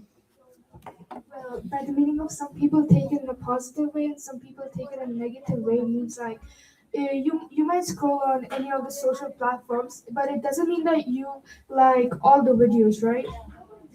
So, well, there are many people who don't like the video. I don't know, for some reason. Sometimes they blame the influencers for no reason, and there are many people who like the same video. So in this case, it's not the problem. It's not the influencer's problem. It's the problem of the person of whatever situation he or she is in. So like he might not like the video. Well, when did influencers really start? So let's go back to the early 1800s. Queen Victoria was associated with brands, and people wanted to buy those brands, wanted to be like her. So that's when influencers started. And let's go forward to early 1950s. I'm sure you all know Marilyn Monroe. So in that year, she came to the film industry, and everybody was mesmerized by her beauty, and everybody wanted to be like her. Well, now social media platforms like Instagram, Facebook, TikTok, etc. came in 2000 in 2010s, kind of like that. So in some many people started posting videos, and it was not popular during that time, but in 2020 it was like the peak era of social media. And it was COVID-19 and everybody was bored during that time, so everybody started posting video during that time. Well, in conclusion, should they be restricted? What's your opinion? It should be definitely restricted. Well, according to us, I don't think it should be because there are many people who express their creativity and talent through social media, and that inspires a lot of people. But just for a few people who don't upload good videos or inappropriate videos, it doesn't mean that the people who express their talents should get affected by that. So so it's important for us audience to understand which video is right and wrong. So if you see a video which is inappropriate or make someone doubt themselves or make you sad, I think you should report it or ignore that video. And the video you should mostly focus to is the videos which inspire you, make you laugh, and give you motivation. So if you see any inappropriate video, you should restrict it. Thank you. Thank you.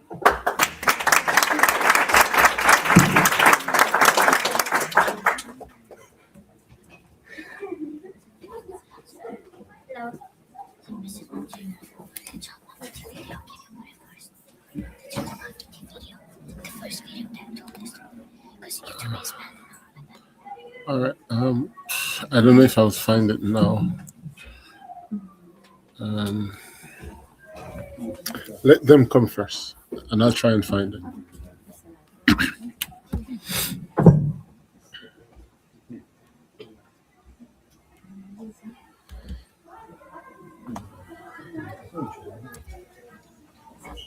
Alisa, come. Yeah, it's your turn.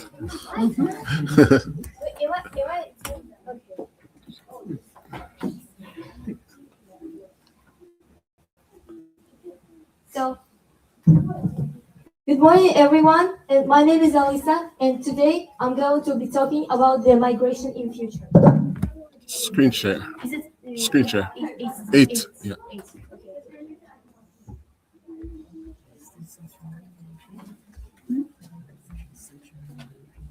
Okay.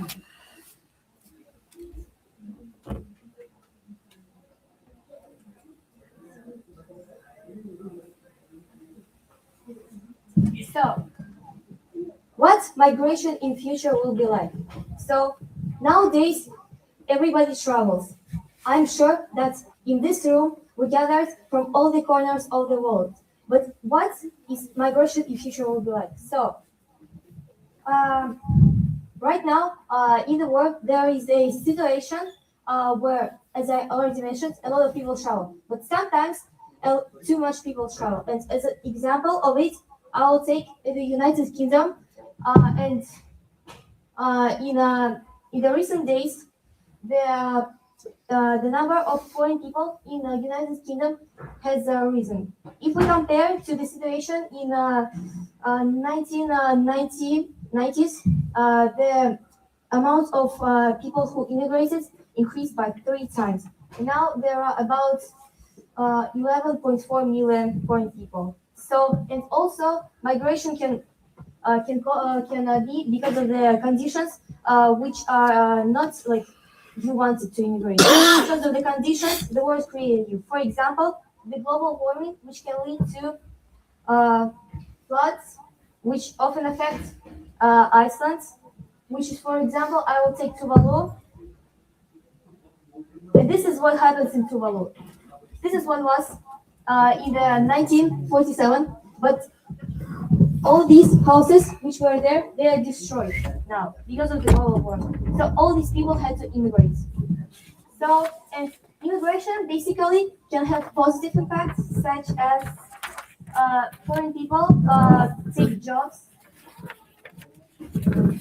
Uh, so we travel all over the world and we learn about different cultures. So that also can have negative impacts such as that people can do illegal things, and sometimes it's not really impact, but people can immigrate because of the conditions which destroyed their place where they live, so they had to move. So, and due to all these circumstances in the world, what is probably going to happen? So, people are going to immigrate. People are going to move much more, and a lot of people who have their jobs, a lot of bosses will send their workers to another countries. So, and there are going to be a lot of international workers, and for a lot of situations, their income will rise. So, and also because of the in the world right now, the population somewhere in the world is decreasing because of the decreasing birth rate. So there are a lot of elderly people, and foreign people can take jobs. So in the world, a lot of people who migrated from other countries, they do uh, a lot of bad things. So, and this is probably going to increase. And also, the tourist scam is also going to increase. Yeah. So, and as I already talked about the global warming, so in our world, there is a bad situation about the global warming, which leads to floods and to droughts. So, and because of this, people immigrate because it's not possible to live in such circumstances. So, it's going to affect a lot of countries, and a lot of people will immigrate from here. So, the migration will rise. And also, migration rises because of the circumstances what's war created, because people don't want to die, people don't want to be in this disaster. So, and right now, after this presentation, we're going to do the activity. So, imagine that you really need to leave immediately. You need to run away. And you will have 3 countries, they don't exist. And you will have 10 seconds to choose to which country to immigrate to in such conditions. I'm going to give you the conditions. So, and you can discuss with somebody or you can think.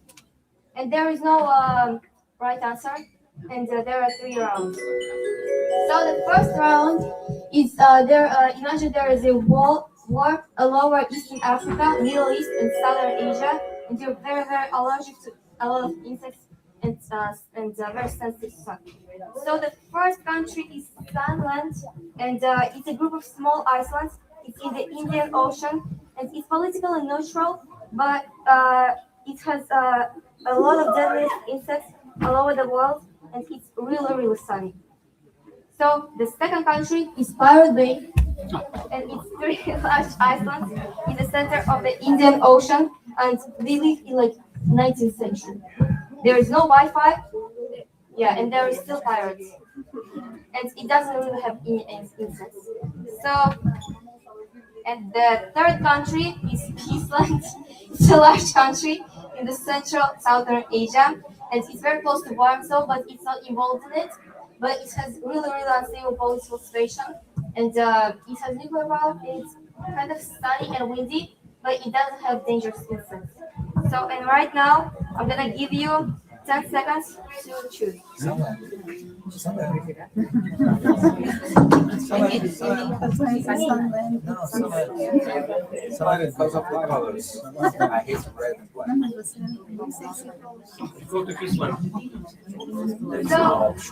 time's up.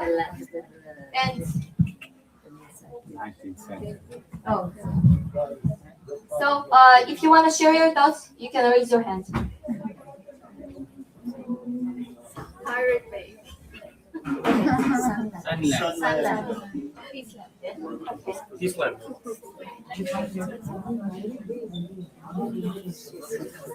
Okay. So the second round, mind you that there is extremely global warming, and because of that, the sea level has risen by 1 kilometer, and it keeps rising. So it's not still. So and countries fight to get land with the high mountains. So the first country is the Great Dragon Empire. So it's in Eastern Asia. It has really good technologies, and it has flying robots as well.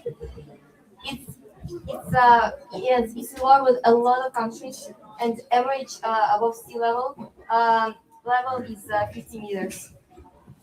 So second country is the Starnier Land. It's in Southern American mountains, and it is kind of large in size.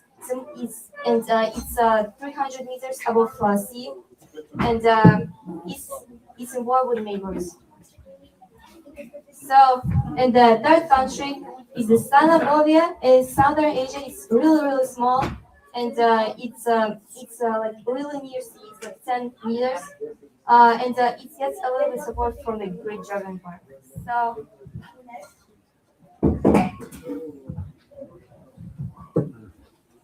As high as possible. Let's go to Taiwan. So the time's up, and does anybody want to share their thoughts? So if the water has risen by 1 kilometer, I would think it would continue to rise. So I would go to as high as possible. Okay. So and then the third round, and I think it's the most interesting. The alien civilization colonizes the Earth. So the first country is the tech country. So it's a large country in North America. It's a really good technologist, but it's a really bad relationship with aliens. Like actually very bad. And it's in very bad circumstances of war with nearby countries, and you will have to fight with aliens. So the second country is United Kingdom of Burgers. It's a medium-sized country in Europe. It has very strong but very poor bunkers. It doesn't have good technologies, and you will have to live in the bunker for the rest of your life. You will never see outside again, and you will have to eat burgers for the rest of your life. And you'll probably get infection. So this is the small country in somewhere in the ocean, and you are aliens, and you have to fight with and invade the world with aliens. So now I give you 10 seconds.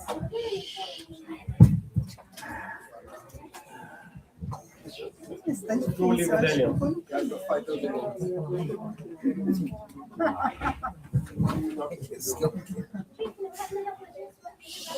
So the time's up. Does anybody want to share their opinion? Yes, Tanya. Go with the aliens.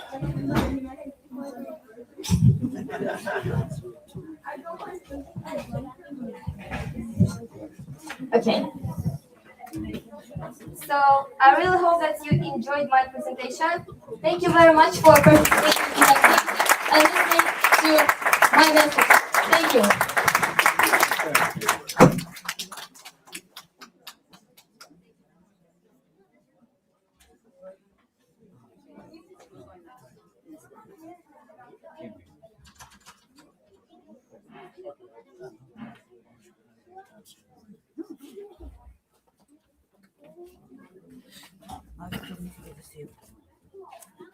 Yeah, but you should have the program to know what's coming next. What? You're supposed to prepare them in order. George, It's okay. It's a video.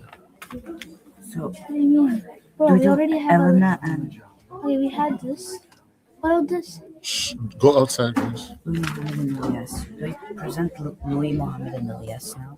No, it's the girls.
Hello, everybody.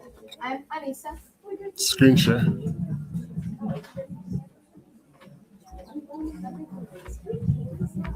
Hello, everybody. I'm Alisa. And Elena.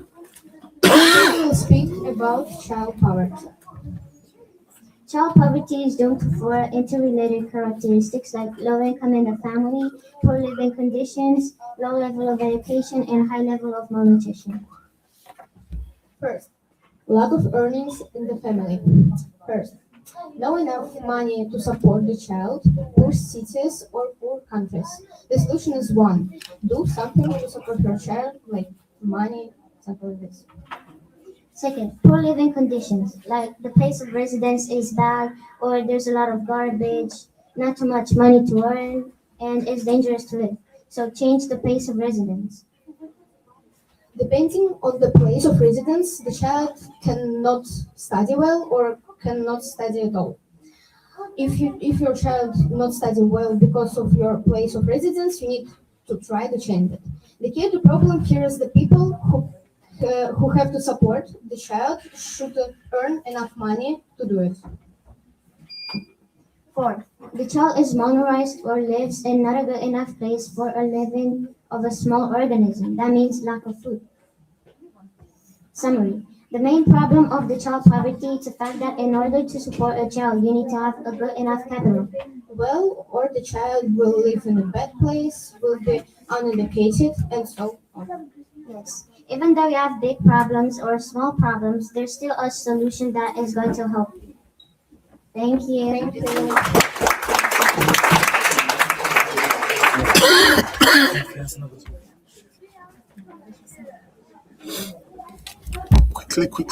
Quickly.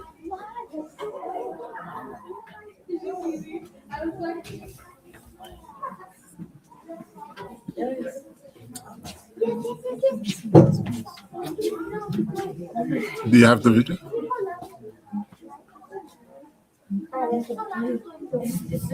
They work. All three of them work. Good morning. I hope you're having a good day. My name is Elias. And my name's Louis. Today we're gonna be presenting to you guys a short video about plastic pollution.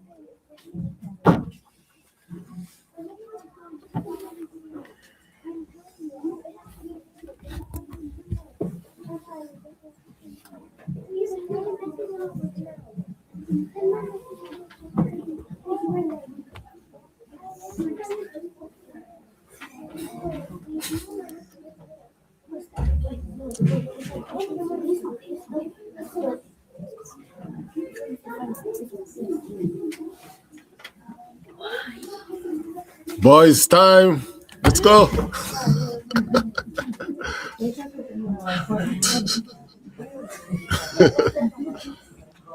My photos.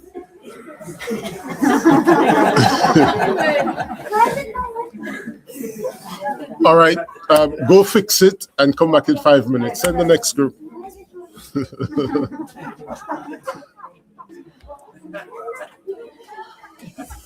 Now they'll understand why I say send the video before.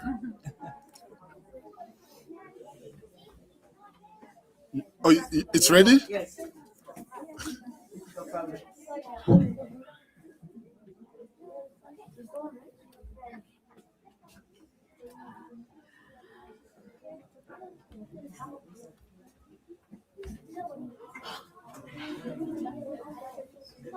Volume.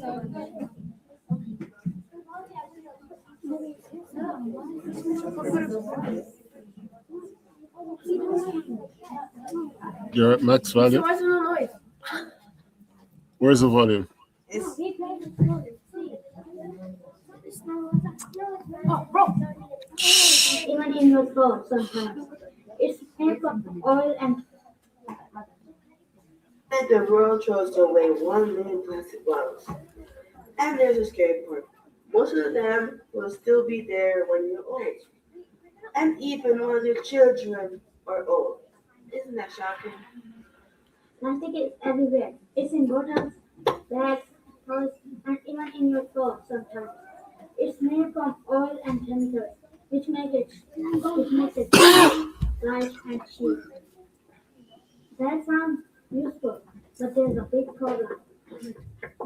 Plastic doesn't look like food or paper. Instead, it breaks into tiny pieces called microplastic. These tiny pieces end up in the ocean, in animals, and even in our food. Yes, we might be eating plastic without even knowing it. Isn't that scary? See, animals think plastic is food. Turtles eat plastic bags. Think they're jellyfish. This can make them sick or even kill them. Good, don't worry. We can help. Use less plastic, rules, what you can recycle properly. And the world throws away 1 million plastic bottles.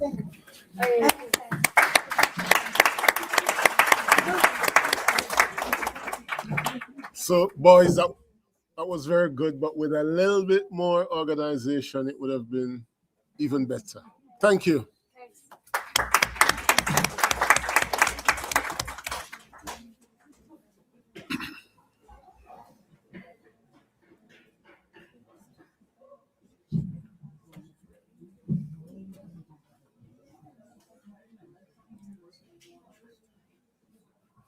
Screen share quickly.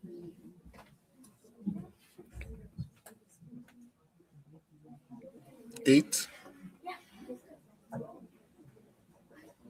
Go to the door, maybe. The door. Go to the door.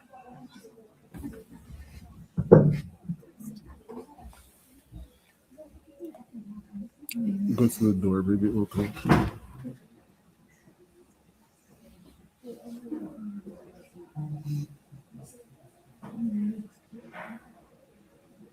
Close it and open it again.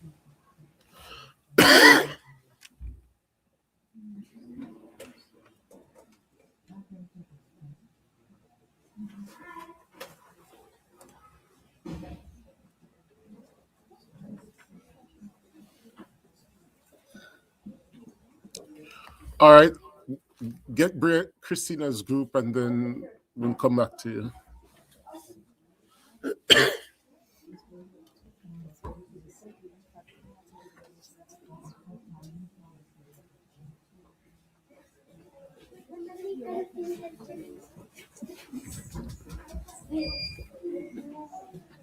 Yeah.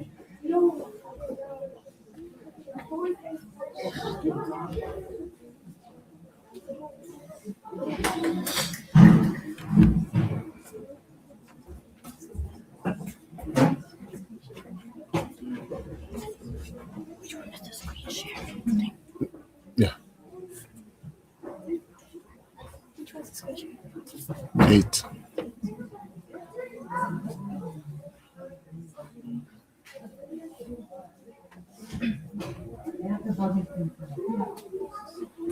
All right, let's go quickly. Hello everyone. Today we're going to talk about if World War III is invented. My name is Christina. My name is Victoria. My name is Brianna. And my name is Tess. Reasons for World War III. Countries keep fighting. Countries have powerful weapons. Decisions people make. World War III is inevitable. Countries now have past world wars in the past. Organizations like the United Nations have been trying to prevent World War III by talks. But it will happen eventually due to conflicts. This world today. Disagreements over land and power. Countries argue about resources like oil, water, money, etc. Military technology and strong weapons are much stronger now than before.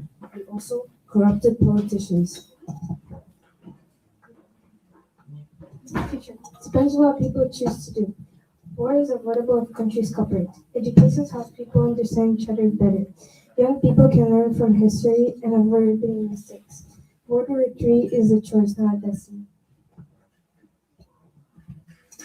Recent events. Iran bombed Dubai. Donald Trump has taken interest in Greenland. And Donald Trump kidnapped Venezuela's president. And Australia is on a 36-day ticket until they run out of oil. And Iran's Cypriot leader died in a bomb. Thank you for listening. Do you have any questions? Okay, so now we're going to show you a video about our topic that we did.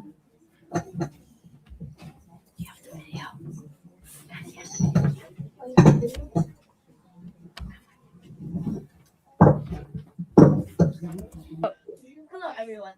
I've heard people say World War III is inventable because countries keep fighting. There are wars happening now, and the news makes it sound very dangerous. Some countries have powerful weapons, and that worries people. But history also shows that wars don't just happen on their own. They are caused by decisions people make. So I'm not sure president.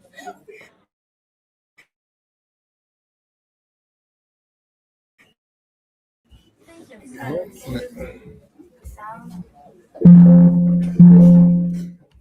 Countries today don't know how bad the past was. That's why organizations like the United Nations are trying to solve problems through talks instead of fights. Think around the world about peace. That can make a difference. Some people think it happens because of disagreements over land and power. Countries may argue about resources like oil, water, or borders. Technology and weapons are much stronger now than before. That makes conflicts more dangerous. But stronger technology can also help countries communicate faster, so it can prevent misunderstandings too. Thank you. Hello everyone. I believe the future depends on what people choose to do. War is not unavoidable if countries cooperate. Education helps people understand each other better. Young people can learn from history and avoid repeating mistakes. Peace takes effort, but it is possible. World War III is a choice, not a destiny. Thank you.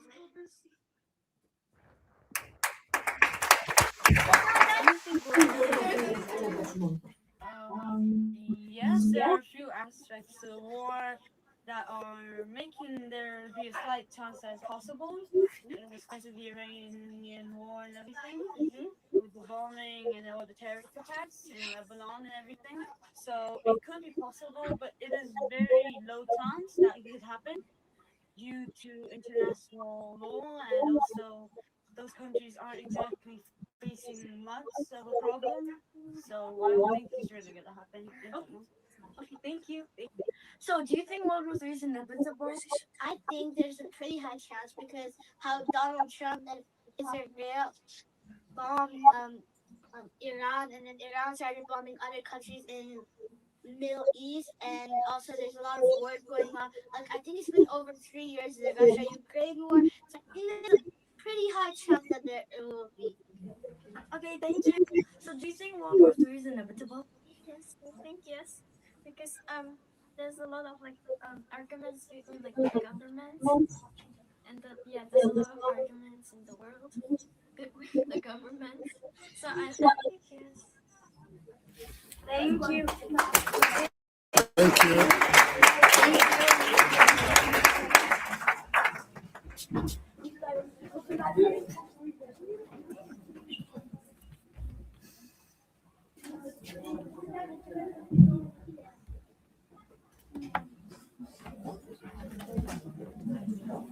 Screen share. Number 8.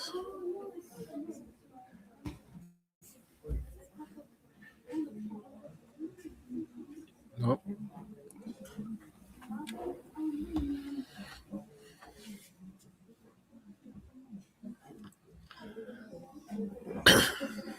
What's the name of your presentation?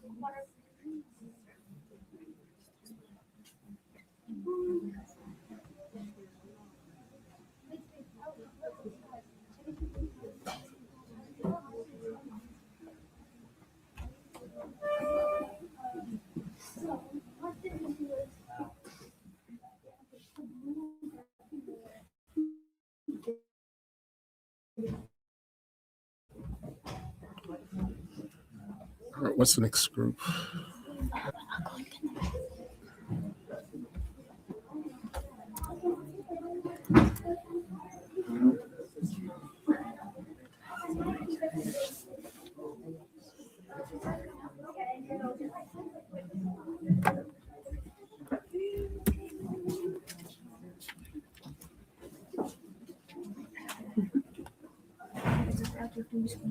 Yes.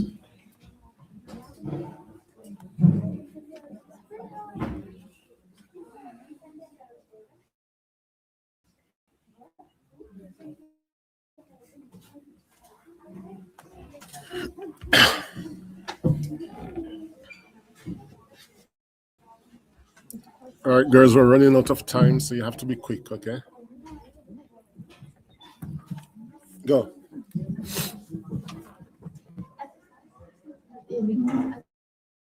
Hello everyone. Today we'll be doing a presentation about endangered animals and plants. My name is Sada. My name is Ro. And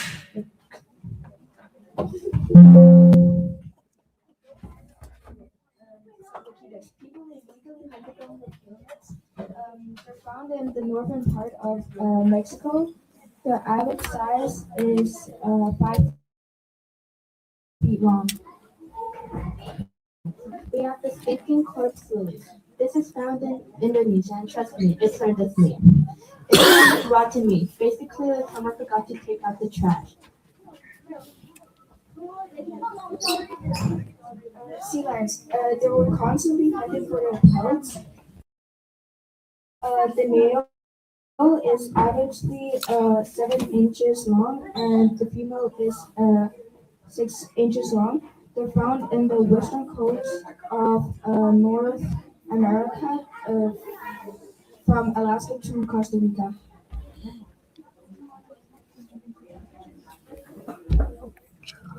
Now we have moonflowers. These flowers have a strict no daylight policy.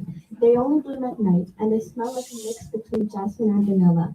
These flowers are done for in the morning, just like me before school. White rhinos. They were illegally hunted or captured for their horns. They're found in Kenya's Orupieta's Conservancy. Their average size is 3.7 to 4 meters. Now we have the Venus flytrap. This can be found in North and South Carolina. These eat bugs for dinner, and it's basically a villain in a plant or a movie. If only I could eat my homework. Did you know? Did you know that it can take days for this plant to digest a single organism? That means it eats very slowly. All of the details. Slow intrinsic growth rate. They're found in tropical regions like Atlantic, Pacific, and Indian Oceans. Their size is 2 to 2.5 feet long. And last but not least, we have the ghost orchid. These flowers can be found in That's it.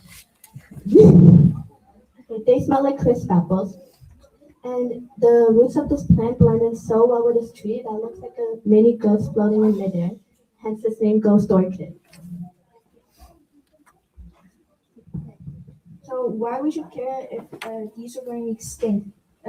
We should care if animals and plants are going extinct because, for example, sea otters, they maintain a balance in the sea. So sea otters eat sea urchins, and the sea urchins eat kelp. So if sea otters go extinct, the sea urchins population will